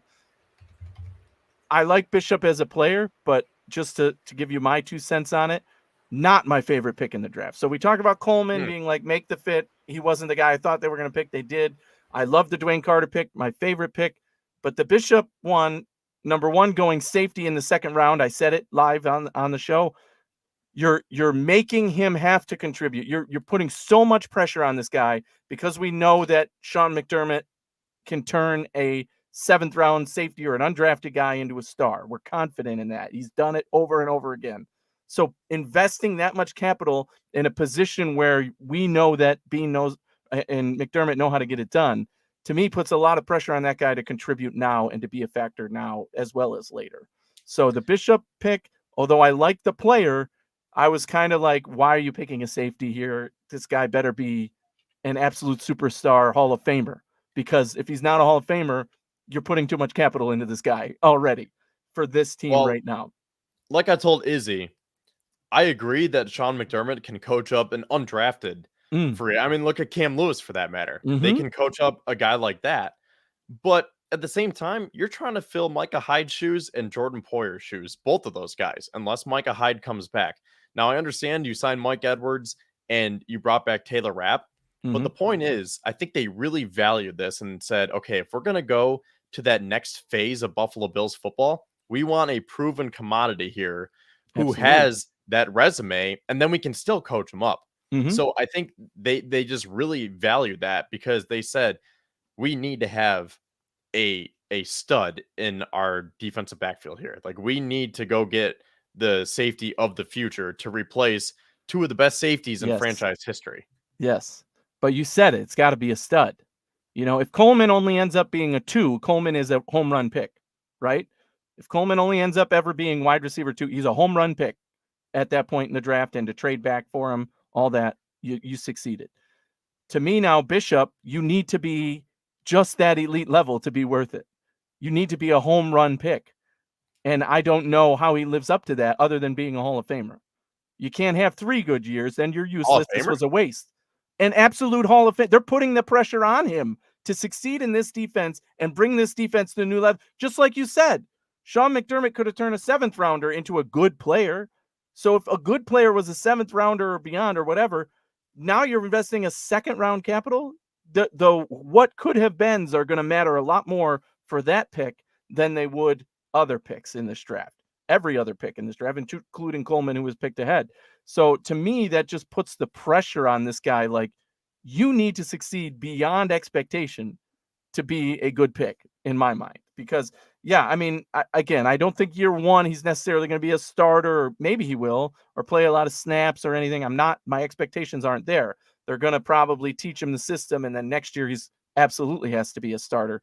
But again, it being safety and positional value, especially in context of this team, to me, he's got to be the next Micah Hyde and Jordan Poyer, not, comparable to. He has to be them. And those guys are Wall of Famers in Buffalo. So at the very least, you need a guy like that. So, I mean, yeah, it's a lot of pressure, but I hope. But the thing is, Bean ran to the podium for this pick and admitted that he was trying to trade up for this guy. So to me, that tells you all you need to know. They love this guy, and they do think he can be that caliber of a player for them and take this defense to the next level going forward and be the replacement to Hyde and Poyer. But yeah, I don't think he needs to be a Hall of Famer, because to your point, they can just coach him up. So even if he's not the best, like maybe he's not going to turn out to be an Ed Reed, that's fine, because you have that coaching and say, hey, maybe if you're not performing to the best of, I mean, he's going to perform to the best of his abilities, but if he's not, I guess in your words, that Hall of Fame talent, you can get that coaching from McDermott and Babbage. So I don't think that we need to put the pressure on him, because you could make that case for any draft pick. Wall of Fame. Or 2nd round. Safety's hard to make the Hall of Fame for. Okay. So, I will say Bill's Wall of Famer like Hyde and Poyer are. Nobody's gonna argue that, and if they are, they're wrong. Those two guys changed the course of this defense. Period. Hyde and Poyer did. They changed the Bills' defense for the better. Now Cole Bishop needs to be that guy to change this Bills' defense, or at least keep it at the caliber that those two guys who are Wall of Famers did. So he needs to be a Wall of Famer to be worth a 2nd round pick at that position. But a Wall of Famer. Wall of Famer is better Hall than of Famer, yeah, only because of the position, right? If he was a quarterback or something, you could say, okay, he needs to be a Hall of Famer. But safeties they're not as what am I trying to say? The standard for getting into the Hall of Fame at safety is very, very high. So, even Poyer and Hyde might not be Hall of Famers, but they are certainly Wall of Famers for their play in Buffalo. And that's what I need to see. 7 years of excellent play out of this guy for him to be worth this 2nd round pick. Last thing I'll say about this before we get to Ray Davis is I don't think we need to put that much pressure on Cole Bishop, because you could say that any guy deals with pressure. I feel like we're talking about Don Granado and Kevin Adams here talking about pressure. But, I mean, look at Terrell Bernard. You have to fill Tremaine Edmonds' shoes, and no one knew what was happening at middle linebacker last year. So talk about pressure. You could make the same case for a guy like Terrell Bernard and say, you better go be a Wall of Famer, because I understand Tremaine Edmonds was a Wall of Famer, but just because of the need that we thought last offseason, there was probably more pressure on Terrell Bernard at this point last year. I think 100% of us agreed with that going into last season, right? I don't think I heard any podcaster, media person say the Bills are set and this guy is their man of the future and he's going to be successful or whatever. But the standard was there, and that's why we all criticized the pick and like, what are we doing? And we're going to go into the season with this guy as our starter, and we don't know what he's going to do and all this. But it ended up being the right move. That's what I'm saying. I'm giving the same exact criticism to Bishop, only a little heavier, because linebacker we knew we needed to fill. We knew we needed to do something on. They were planning on that. Safety is like, again, one of those positions where to invest the 2nd rounder, that's even picked higher than Bernard was, or, any of these other guys. So, I mean, that's, to me, I said it that night, you're really, really putting the pressure on Cole Bishop to be successful, and you can't miss on that. Like otherwise, you've made a huge error just because you can do better with the position, right? In the 6th round in the undrafted category, and at least get good play out of somebody like that. So now to go 2nd round from undrafted, you better get excellent freaking play out of this guy. And again, I have 100% confidence that everybody was wrong about Terrell Bernard, right? Everybody was wrong about him. He was the guy, and McDermott and Bean knew it, and they knew it. So now the way they ran this draft pick in and we're trying to trade up for him tells me they feel that way about this guy too. And we were wrong before, so we better hopefully be wrong again. But I like your comparison to Terrell Bernard, because I do think that's a similar situation where everybody was like, what the hell are the Bills doing at linebacker? This guy has got to be the answer for the future. We're juggling these pieces. Who's going to be starter? And the whole time they didn't bat an eye because they knew this guy was legit and he was going to be the dude. And maybe it's the personality, the play on the field, all that stuff comes into play. So confidence that hopefully he will be. Sorry to backtrack, by the way. We went from the 3rd round back to the 2nd round, and it's already been an hour. So we're getting there. All right, well, bringing Izzy back into this now, let's move to Ray Davis, and then we will get it moving here because we still have, 6 more picks to talk about after this, because the Bills kept all 10. Well, not all 10 of their original picks, but they did come away with 10 total picks. So let's talk about Ray Davis now, because this was not a guy who was on my board, but I think he definitely fits a need, because Kevin and I talked about this for weeks, if not months, that RB2 was a glaring hole on this roster. There weren't too many glaring holes outside of wide receiver. Running back 2 was definitely a glaring hole, because I thought Ty Johnson is a perfect RB3, Darrington Evans RB4, James Cook is obviously RB1, but you needed someone to take the pressure off of James Cook and also Josh Allen. So the Bills went with Ray Davis here. They passed up on a guy like Braylon Allen, who went to the Jets 6 picks later. They passed up on Audric Estime, a fan favorite. He was one of my favorites. But again, Brandon Beane and Sean McDermott know more than I do. So ultimately, they went with Ray Davis. So, Izzy, what's your thought about the Ray Davis pick? You're muted. Yeah, I think you're muted. There we go. I love the Ray Davis pick, man. I mocked him so many times with the Bills. Love his story. I got more in depth in his story after the draft pick. I knew somewhat of it, knew that he was homeless for a time. I didn't know it was when he was 12. That's crazy. Having to deal with the issues that he did, having to separate himself from his very young siblings, but because of the situation he knew he was about to go through, he sacrificed himself for them. That is character beyond character, not to mention the fact that on the field he's had 3,000-yard rushing seasons in college on 3 different teams. Like, this guy is a baller, but even more than that, he has been a man since before he was supposed to be a man. Since before he was a teenager, he was making adult decisions. And so I'm very happy with that fact that we got a mature player, but I'm also very happy that we got ourselves exactly what we needed at the running back position, a hammer with some speed, 4.5, 240-yard dash, and he makes people pay. Zach Moss style, the whole business decisions thing, that's what we're getting here, except we're getting it from a scheme that runs the ball much better. Now, his RAS score is not the greatest. I don't care. He runs with attitude and physicality, not necessarily finesse and explosion. He's going to out-muscle you. He's going to outpower you. I don't see a bench press. There it is, 21. And that's, the 77th percentile, almost the 78th. I love this pick. I think that he is going to be a bruiser for the Bills when you need that, and a team is worn down because they've been chasing James Cook all day. You send the hammer in there and you let him just put those nails into the freaking project that you're doing, and you close out the game. He's going to be our closer. Mm-hmm. Okay, well, I'll just give my quick take before we toss it back to Anthony here. So it's important to remember that when we look at these RAS scores for running backs, specifically the running back that we were trying to get here on this Bills team, I don't really care about the speed, right? So, that was a wrong banner. Nice. It's nice, but here we go. Let's get that up there again. So Ray Davis, right? That speed does not blow you away by any means. He doesn't even have any green boxes. But that's fine because, like you said, we need him to be that bowling ball, that hammer to just plow through, be that big north to south back that we've been coveting here. And, we talked like, is Ezekiel Elliott the right guy for this? Because I was saying, oh, you can just sign a cheap one for agency. And they went with the rookie route. Now, I will say Ray Davis is 24 years old. So Ray Davis is 24. That could be a concern, but I mean, he's still young enough. I don't think we need to necessarily worry about that.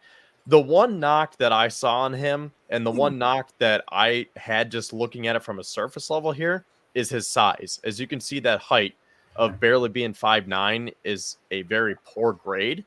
And that's my only concern, because I want someone who has a lot of length to him to be able to get around and be able to protect Josh Allen in pass protection, because that's a big factor that maybe some people forget about sometimes, that as much as we want him to be that complement to James Cook, you also be able to pick up blitzes, and you have to be able to protect Josh Allen.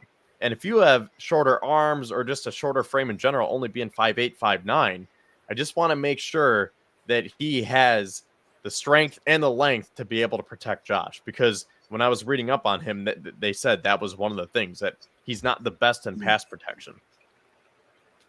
Yeah, I mean, he has about the strength and length of a Devin Singletary, but Devin Singletary had pretty good pass block technique, so they can work on that and hopefully help him build that as a strength. I kind of miss Devin Singletary. I love that guy.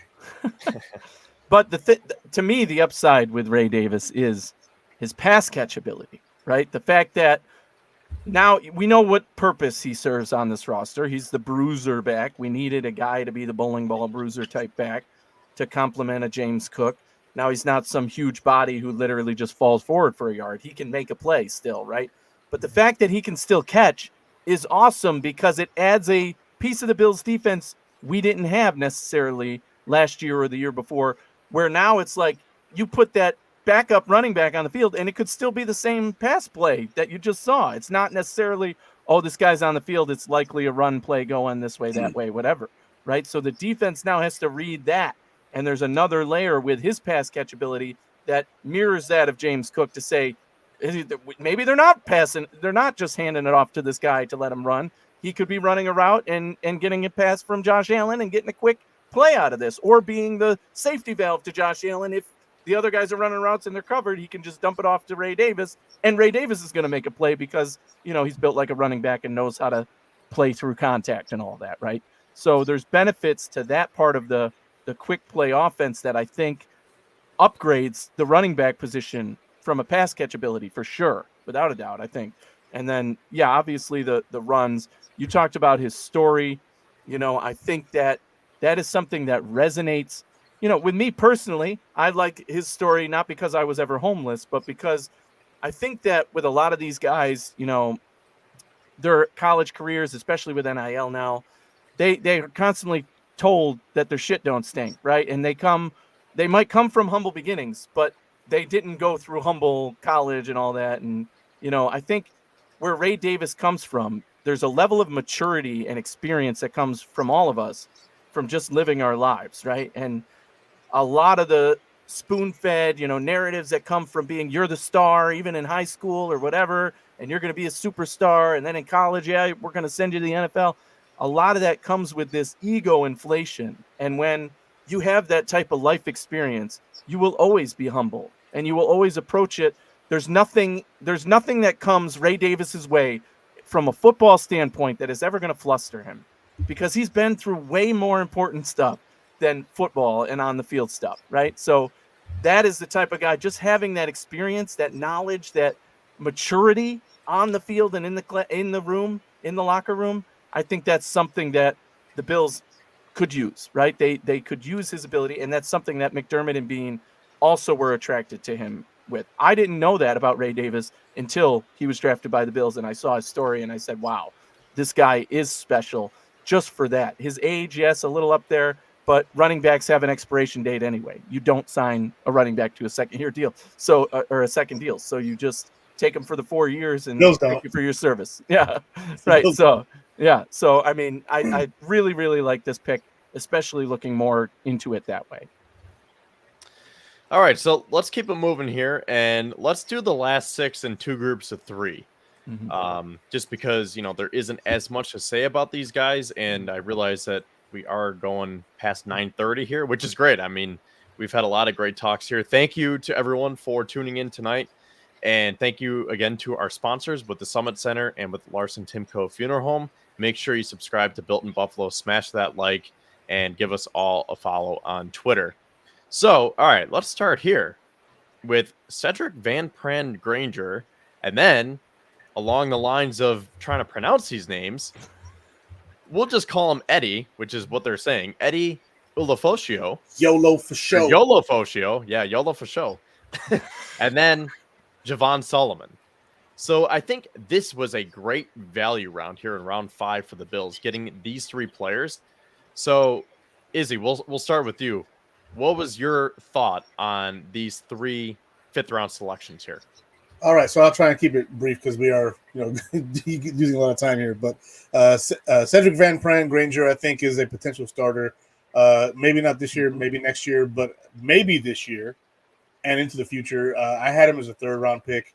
I was surprised he was here in the 5th. I thought for sure he was going to go in the 4th when he didn't go on day 2. That would allow us to kick McGovern back to guard and give Deion Dawkins his first year of consistent left guard play next to him his entire career. He's never had the same left guard twice in a row, from what he said. And I think that that's important, that if you can keep 4 positions on the offensive line, 80% of the guys who are there, and then just change one guy and bring in a rookie from a national championship team, a 2-time national championship team, and then a bowl winner from this past year that only lost 1 game, you do it, especially if that guy's ready to play. So I like Cedric Van Pran Granger, and that's my take on him. Eddie Ulofoshio, I can't see the name, so I can't pronounce it. I think he is the perfect Tyrell Dodson replacement. If you look at his size and his weight, his height, weight, and his measurables, he is the exact same size as Tyrell Dodson, but his RAS score is just a little bit higher in every category, and the overall RAS score is about a point higher. Wow. So Tyrell Dodson was in the 8s, I believe it was, the high 7s, low 8s. This guy's in the upper 9s. Height, weight, very comparable to Tyrell Dodson. People are comparing him to Matakevich, and I'm like, why? Like that. This guy's not going to be just a special teamer. I think that he's going to be our backup Mike linebacker and potentially into the future competing for one of those top 3 linebacker spots on his team. Right now it's Milano, Bernard, and probably Dorian Williams. But this guy right here has the potential to take over that Tyrell Dodson role, which was critical for us last year when Milano got hurt. And then the last guy was Javon Solomon, right? Javon Solomon, to me, would be a guy that you bring in to learn from Von Miller, because Von Miller was originally a 3-4 outside linebacker. Their size is very similar. I think Von is a couple inches taller, but only a few pounds heavier. So if you're going to have this guy come in and learn from anybody, it's going to be Von Miller, a guy with a similar body type, comes from a similar background, and can learn. And granted, he's a 5th-round pick, so it's hard to compare him to Von Miller. However, if you're going to have anybody teach this kid how to be a pro and how to beat bigger tackles in the NFL going forward, it's going to be a Von Miller who can show him how to use his body in ways that he may not have been able to or may not have known how to in the past. So I really like the pick. It's a 3-4 linebacker you bring in to play 4-3 end, but it's been done. It's worked. It's a 5th-round pick, so if it doesn't work, who cares? It's Voshan Joseph. So, and if it does work, then it's Von Miller like. So let's go. Yeah, I mean, I would echo almost everything you said. Again, Izzy, we are on the same page, my friend. And it's the thing is, I can't remember the last time I got excited about a 5th-round pick. By now in the draft, you're like, this guy's probably not even going to make the roster, maybe competing, special teamer. All 3 of these guys could contribute this year to this Buffalo Bills team, and it would not surprise me at all. That is completely shocking. This is a 5th round of the draft. 3 players who can contribute right now on a team that's expected to win the division and be in the playoffs. That is absolutely phenomenal for Brandon Beane. Now, when we dive deeper here, I agree that I think that eventually we could have a starting center in Van Pran Granger, but I don't know if he's going to be the guy this year. But I've been saying all along, we needed to draft a center guard type at some point in the draft, and this is a good guy to bring in. Also, by the way, when it comes to the national media that I've seen, Van Pran Granger is one of the only names I've seen come up for Buffalo in the categories that they bring up, and he was in the category of steal of the draft. And I've heard it from multiple people. Like, this is a steal to get this center in the 5th round who can come in and play day one if he had to.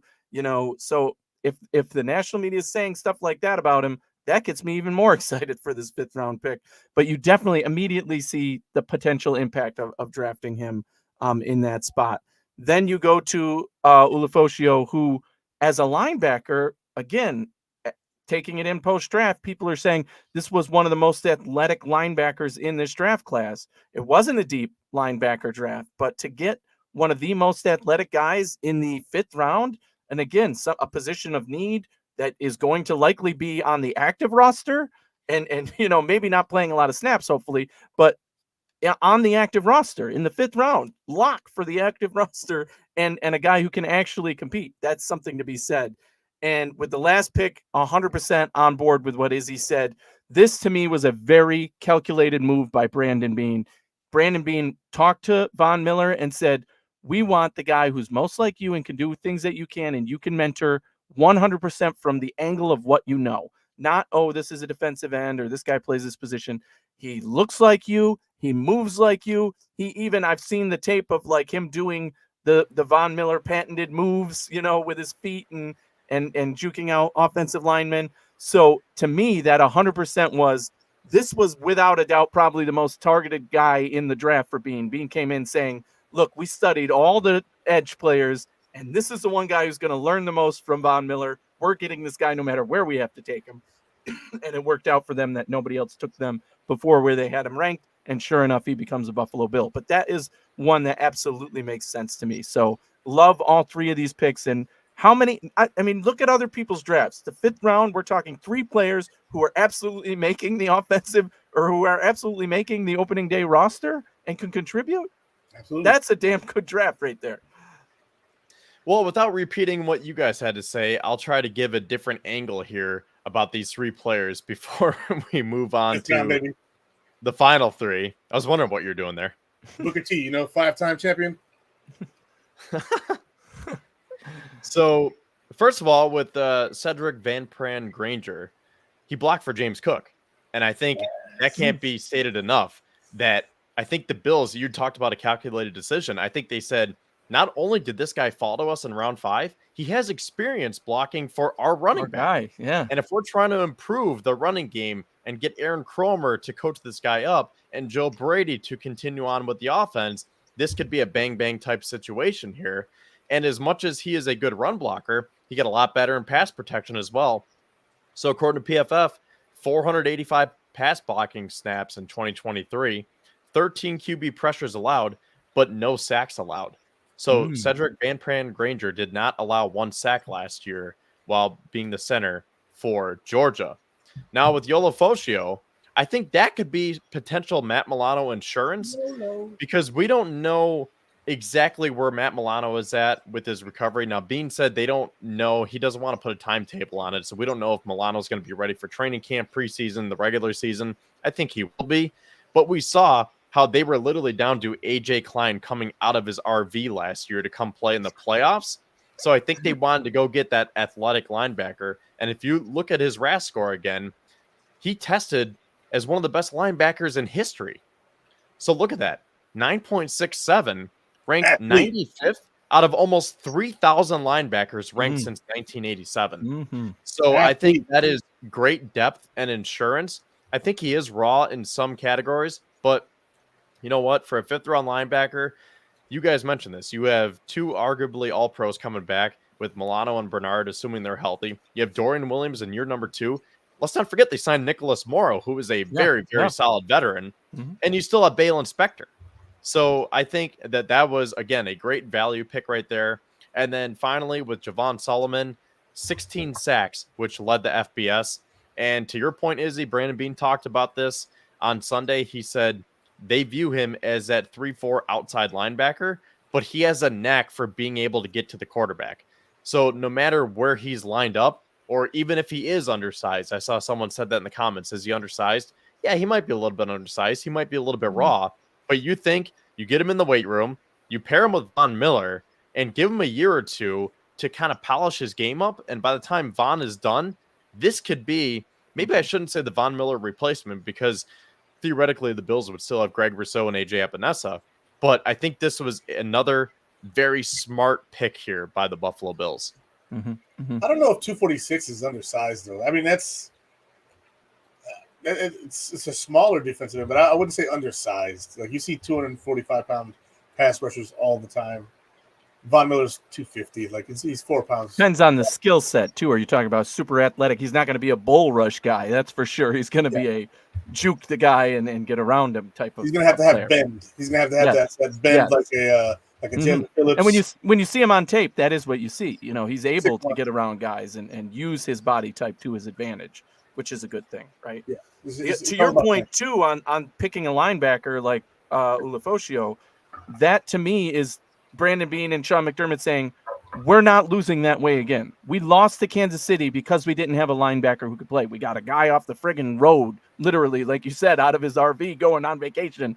And that is why we lost in the playoffs 100%. I said that all along. We were one player away from beating Kansas City, and that player was a linebacker. So Sean McDermott and Brandon Beane said, never again. We've got 6 guys now who can step on that field and play right now as a starter if we needed them to, behind our 2 studs. So, I mean, it makes you a lot more comfortable about that position than we were, in that position going into the playoffs.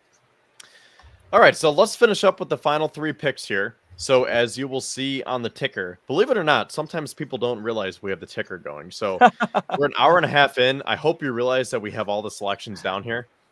But you will see as it'll be coming up here, the Bills did take 2 offensive tackles and a cornerback with their final 3 picks. Now, I will say I wasn't a fan of these picks. I understand, as we will get to, they are very athletic. There's a lot of upside here. And again, they know more than me. But we were talking about double dipping at wide receiver, right? Guys like Malik Washington were there. Troy Franklin ended up being there. I mean, he was picked pretty early on Saturday, but going back to our Dwayne Carter conversation, they could have double dipped there and they didn't. So then they could have double dipped with a guy like who? Brendan Rice was there. Yeah, Brendan Rice, Devontae Walker. He got picked early on Saturday too. Yeah. I would probably lump him with Troy Franklin. But to your point, Izzy, on Saturday, Brendan Rice was there, or Malik Washington was there. Who was the other one? Was it Taj Washington? Taj Washington was there. Ryan Flournoy. Yep, Flournoy was there. Who did the Dolphins pick? Was that in the 4th round or the 5th round? I think the Dolphins got Malik Washington. Malik Washington, yeah. That was the 6th or 7th round. I think it was 6th. Pretty good pick. End of the 6th, yeah. It's a pretty good pick for them. He's basically Tyreek Hill, just a little slower. So that kind of stung. But regardless, the Bills decided to double dip at offensive tackle. And I guess my conveying thought here is that I was surprised because they signed Deion Dawkins to that extension. Spencer Brown was very solid last year, and I would think that he's up for a contract extension. You have Tommy Doyle coming back from an injury.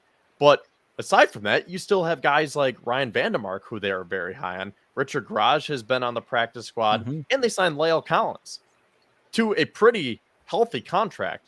I would have to double check, but wasn't it 2 years for $8 million?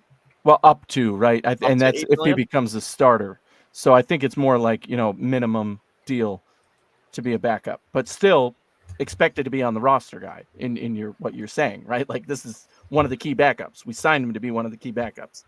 I will say, though, these, taking 2 offensive tackles this late, the first one, offensive tackle, is one of those positions where every year you draft one somewhere because you need the bodies for camp. You need them there. And this was the first one that I said, probably this guy isn't going to make the roster. He might make the practice squad, but if he's good enough.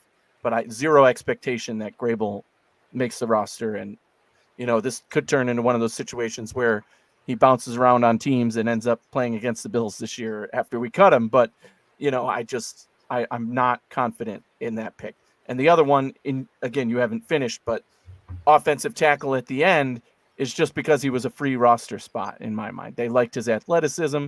They said he's going to cost us nothing. Rather than drafting a guy we're going to cut right away anyway, let's draft a guy who we can have in here as a free body and learn the position and teach him because we like his athleticism. Lots of potential upside and no loss because he doesn't even count as a roster spot. So I like that part of those picks. Izzy, what are your thoughts before I just kind of finish up with my thoughts? I mean, did you agree double dipping at offensive tackle? And I guess we'll talk about the tackle first because then we can still talk about the corner situation because that was another questionable move right there for me. So I like the Grable pick. He's very raw, but he's also very physically talented. So I do like that. He's a late 6th round pick, so you're not going to be counting on him. The one that I really liked in this range was the Daquan pick, Daquan Hardy. You now have a backup to Taron Johnson, a true slot corner. You also now have a true return man. Like before he got to college and he was in that all-star game, the Army all-star game for high school, whatever it is that they go through. This kid had 4 touchdowns in that game, 2 receiving, 1 interception touchdown, and a return touchdown. Like this kid can play. He is a baller. I think that his size is what's holding him back because he's only 179 pounds, as you can see here. He's 5'9", but his athletic grades are elite. His agility is good. His punt returns say otherwise. His on-the-field play says otherwise. This is a guy right here. You have an under 4-year contract. You extended Taron for 3 years. Taron Johnson, will probably retire a bill or maybe potentially be moved on from after this contract because he'll be 32 when it's over. You now have a guy on the roster that you get a 4-year look at to see if this guy can be your next slot corner or nickel corner, nickelback. That's really what it's called. But I really like the Hardy pick. That's one of my favorite picks of the draft because it's sneaky good really late. The international pathway player, I got nothing to say. He's never played down football. So free spot. Yeah, it's a free spot. You drafted somebody who allows you to keep an extra practice squad guy. You can train this guy up. And if you get lucky, he turns into something close to the guy the Philadelphia Eagles have at left tackle. What's his face? Jalen Mailata or Jordan Mailata. Yeah, Mailata. Yeah, so he was awesome. He's one of the top left tackles in the league. I don't know if this guy can be that. Could he be? Sure. Am I counting on it? Absolutely not. But it's a free spot for you to get a chance to look at the guy, and it also gets you international eyes on the Bills. So it's kind of a win-win, even if he doesn't turn out to be anything. It's a 7th round pick, so who gives a damn? But the other 2 guys, I do like the potential of Grable, and I do like the actual ability and on-field tape that I've seen of Daquan Hardy. Yeah, I mean, I would agree with you guys. I think I like what the Bills did here by going after those freakish traits with upside. Yes. If I pull up Grable's RAS score again, I mean, look at this. He ranked 21st out of almost 1,400 tackles ranked from 1987 to 2024. And he used to play quarterback, right? I think he went from quarterback to tight end to tackle. Yeah. So, okay. Another project guy, yeah. Yeah, he seems to have some athleticism. Crazy is that?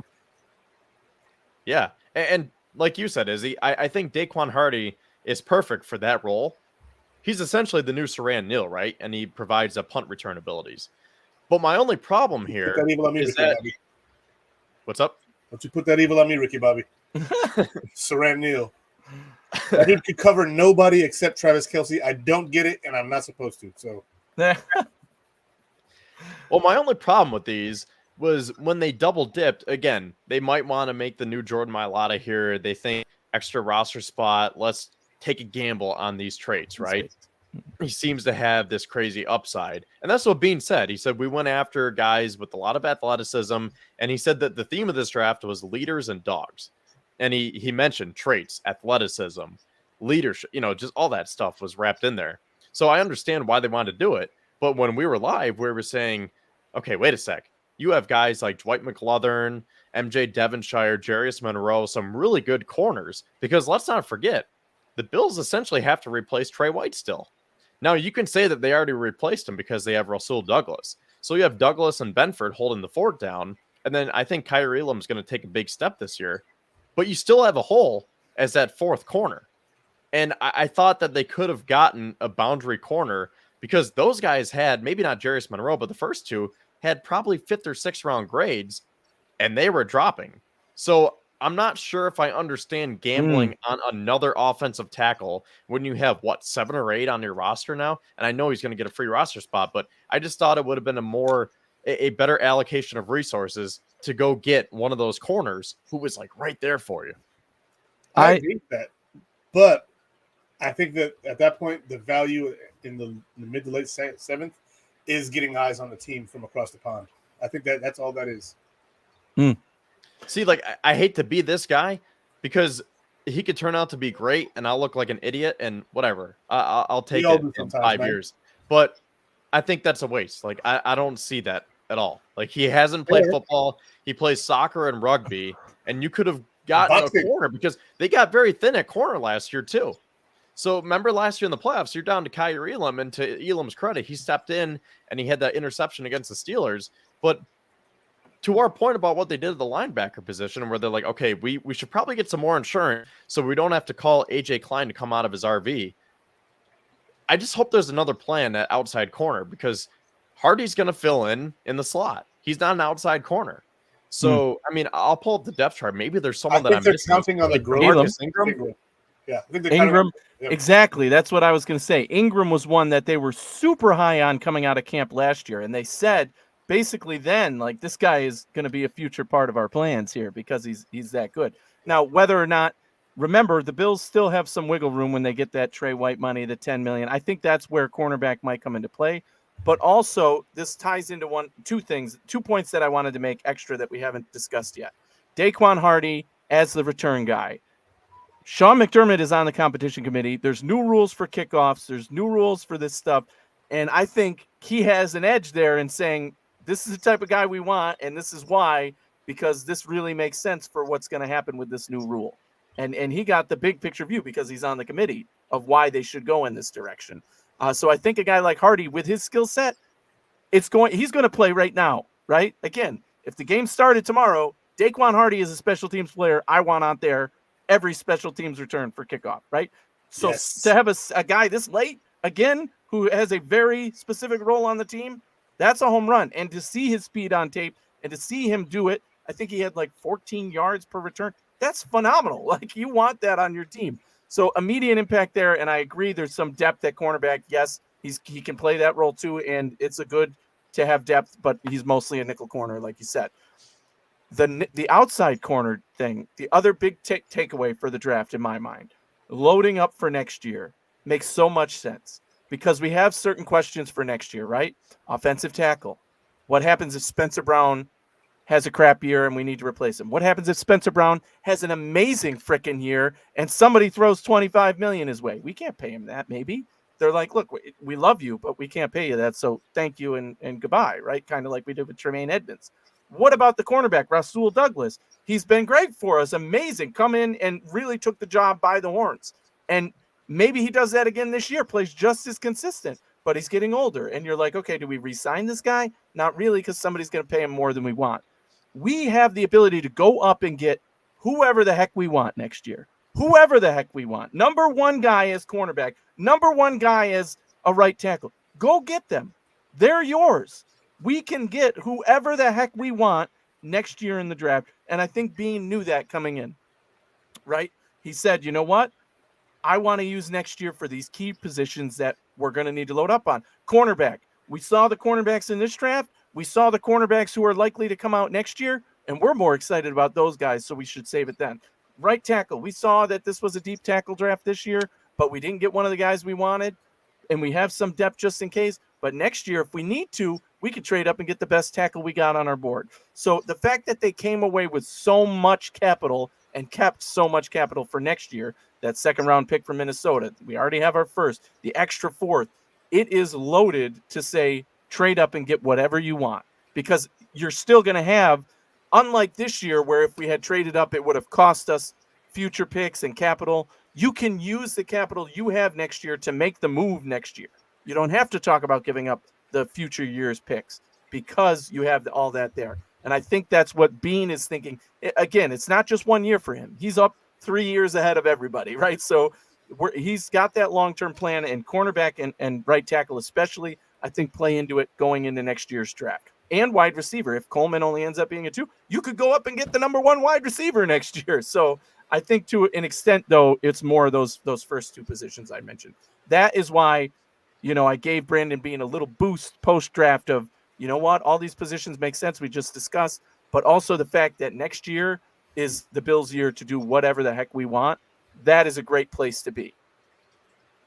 Well, that being said, I think that leads to our final segment here. As apparently I didn't save.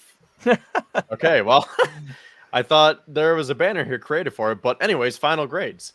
So what would you guys grade the 2024 draft here for the Buffalo Bills? And I want to hear from the comment section as well. So while Anthony and Izzy give their takes, I will pull up your comments here. There we go. Got the banner. Final grades. Anthony, we'll start with you. What would you give Brandon Beane on the 2024 draft? You mentioned it at the beginning. The most important context here, I'm a professor, right? So the grade is incomplete, right? This is, you get a big I, right? Because this is incomplete. We won't know until 3 years from now what the actual grade is. But as a professor, I do love giving grades, and I gave a grade for every pick along the way. And it's, okay, B- for Keon Coleman, C+ for Bishop, B for Dwayne Carter. So by the end of the draft, I said B- for Brandon Beane, right? B-.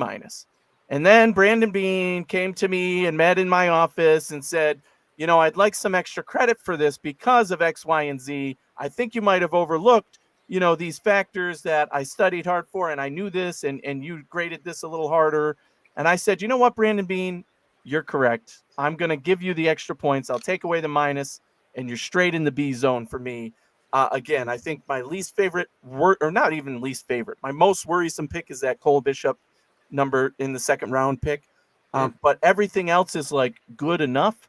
And if you even get one superstar out of the rest of the guys, excluding Coleman has to at least be good. And he's going to have to live up to a lot comparison-wise because of the other guys in that draft. But even if you get one superstar out of the other 7 guys, that is going to make your grade in the future great in people's eyes. But right now, it's a straight B from me. And I think Brandon Beane is happy with that. All right, Izzy, what's your final grade? Hang on. Got to unmute you here. Damn it! I'm leaning towards a B+, but I'm sticking with a B. Keon Coleman, to me, is a solid B choice after the research I've been able to do the last few days. We picked him on Thursday last week, so I've had almost an entire week to be able to look at tape and, check into his personality. Him telling us, I don't do Mardi Gras. He was on the RG3 show. I don't drink and I don't do any of this stuff, so I didn't go to Mardi Gras for. Like, hearing that stuff, the level of maturity out of him, while at the same time being able to see the kid still in him, is very refreshing. So to me, that's a solid B pick. Then we go to Bishop. Bishop to me is an A- pick. Like, he was a top safety in college. Great athlete. More of a box safety. Even if that's all you get from him in the NFL as a box safety, he's an elite box safety. So let's say that next year you end up having to draft your Micah Hyde to his Jordan Poyer. Fine, I'll take that. I think that Sean McDermott's going to accentuate his strengths and not try and put him into a box that he does not fit. And he definitely fits in the 7-man box that is the Bills defense. So I think that at minimum you're getting a Jamal Adams out of Cole Bishop. So for me, minimum, Jamal Adams, before he was traded, Jamal. Yes, before he was traded. Jets, yeah. Jamal Adams. Jets, Jamal. Not I'm the best in the nation. Not that one. The guy before that guy, like the guy that mattered. To me, he looks like that Jamal Adams, but minus the whole like bravado nonsense that is Jamal Adams. I really do like Cole Bishop and his the way he conducts himself. He says shoot. He doesn't even curse. So I like the way that he carries himself, and I like the fact that he's not scared to put his head down and like knock somebody's block off. Then you go to the third round pick, Dwayne Carter. I compared him to Harrison Phillips and Kyle Williams. To me, that's an A in the third round.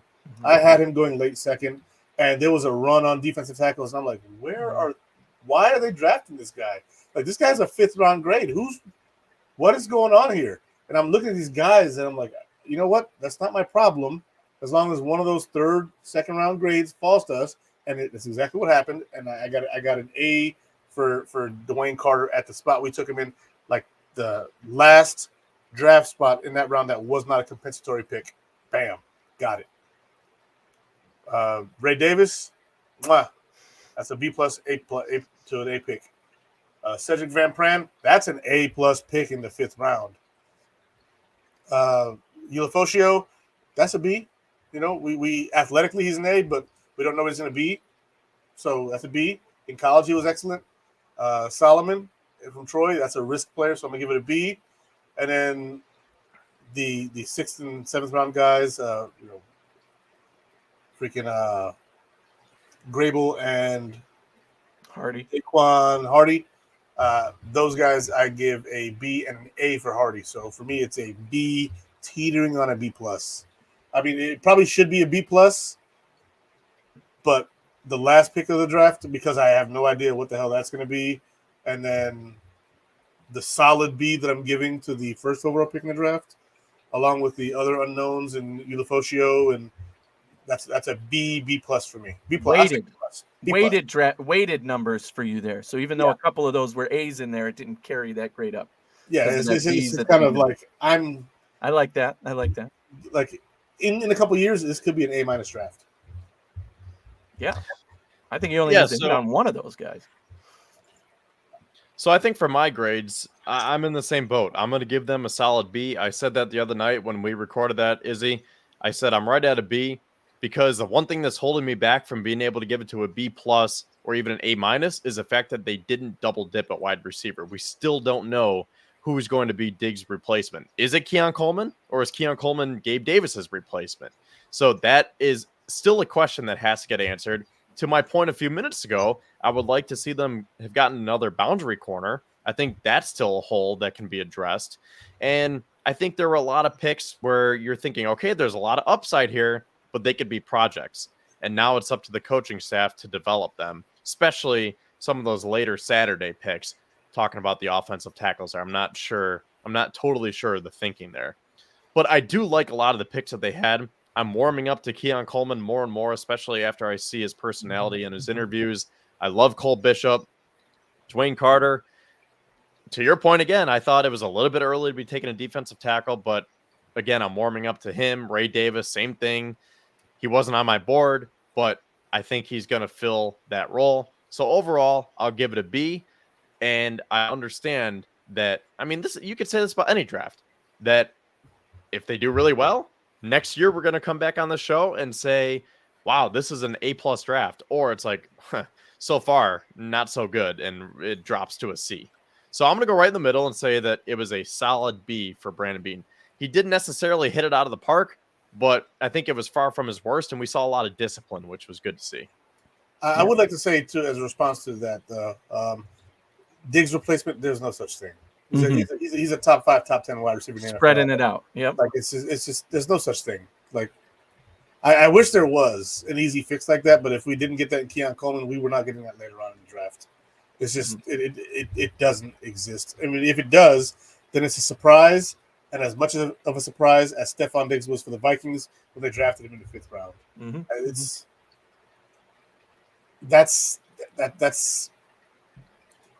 It's hard to contemplate in the first place. Even if we got BTJ, it's like, well, I mean, is he going to be as good as Diggs? Well, plenty of first-round picks are not. So I think that we need to let go of that part of the mindset and just kind of not appreciate, but kind of how do you say, embrace what is the future without him. Yeah.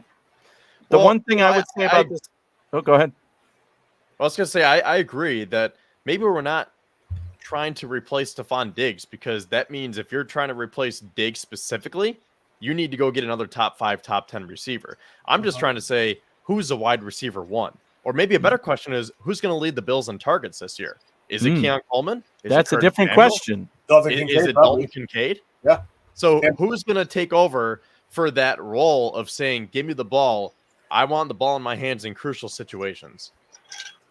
What's that movie with the robot where they say that? That, my friend, is the right question, right? Because that is the right question. You can't just ask who's the number one. No, that's not the right question. Who's going to lead the team in targets? That is the right question, because I think then you bring in Kincaid to the question. You can bring in Shakir to the question, and know that this whole offense is going to be different, right?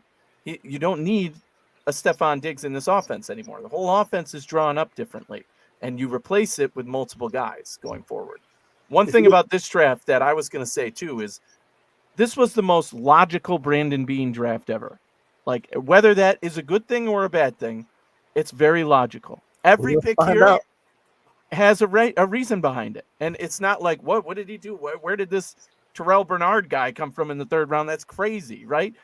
Where did this, there's no questions like that here. These are all possessions of need. These are all positions that can contribute right away or logically, and it's, to me, that means he's trying to set the floor higher, right? We're going to get contributions from most of these guys. I mean, in a normal draft, if there's 3 guys that never see the field and end up being terrible, that's not a surprise, right? You're like, okay, well, these 3 guys hit and they played well, and these 3 never even saw the field. That doesn't mean you get a grade of F, right? But with this draft, what might potentially make it an A+ is, holy crap, look at this draft. Every single one of those guys ended up playing in the NFL, with exception of maybe the last pick who's, a free roster spot. But that, to me, is what could bring this to an A+. If you get contributions across the board at a pretty acceptable level for where they're drafted, you're not expecting the 6th-round guy to become a stud by any means. That would be bonus. But just to be able to play in the NFL at a high level and have a role, that's a home run of a draft by far. Mm-hmm. So to me, that makes this a logical draft, not necessarily the one I would have done or what I was thinking coming in, but very logical by Brandon Beane. And it was clear that they had a plan that they executed.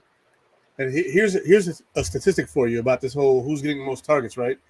Last year, Diggs' last 99 targets, Khalil Shakir's last 47. Khalil Shakir outgained Stephon Diggs. Mm-hmm. And it wasn't really that close. And half the targets outgained Stephon Diggs. Get that man more targets. Mm-hmm. All right, guys. Well, we are approaching the 2-hour mark here. So thank you. Thank you very much for joining me tonight in short notice. And thank you to all of our viewers tonight as well for also kind of short notice as we push it back to 8 o'clock. So stay tuned for that, because we might be adjusting our summer hours here. Want to again thank our sponsors, the Summit Center and Larson Timko Funeral Home. Do you guys have any final thoughts here before we sign off for the night? I love you guys. Yeah. Yeah, this has been great. Just covering the draft with you guys and being able to talk about it after and seeing the growth and the maturity and the thought in our responses and what we all bring. It's been a lot of fun. So thank you for having us on tonight. Thank you for joining us for the draft coverage and all that. It's been awesome. Love the Built in Buffalo family. Love it. To Spin's point here, we're approaching the halfway point. Yeah. So after this past weekend, we got another 3 hours in us, right? That's right. That's right. We do. This is nothing. This was a short show. Dude, I will say though, we peaked right now. The most live viewers we had right now is currently right now. So maybe that's a sign. Maybe we should stay on. There you go. Keep it rolling until the number drops. We'll be here forever in that case. That's what we think. 82nd Airborne Division. Keep it rolling. Let's go. And you do something. Anyways, thank you to everyone again who made tonight's show possible. And we will be back. Kevin Massare will be back with me next week as we will continue to talk about this draft, and we'll look ahead because actually the schedule comes out next week, right? Not May. Oh, Jesus. It is May. It is May, isn't it? May 10th, I think. Yeah, it's right. It's going to be May. No, it is. Okay, wait. Before we sign off, we got to figure this out. When does the NFL schedule come out? I said May 10th. Is that when it is? Schedule drop? Or is it end of May? No, it's usually like second week, I think. May the 4th be with you. Thursday, May 9th. Yeah, so I was right. May 9th, not 10th, but Nice. next week. Okay, yeah. so next week we're gonna have to talk about Woo! scheduling and Tune into the predicting. hoof, man. We're Thursday night, so Yeah, you all guys right, can well. speculate, and we'll talk about what actually gets released. Y'all can speculate. I'm gonna regulate. Oh, there you go.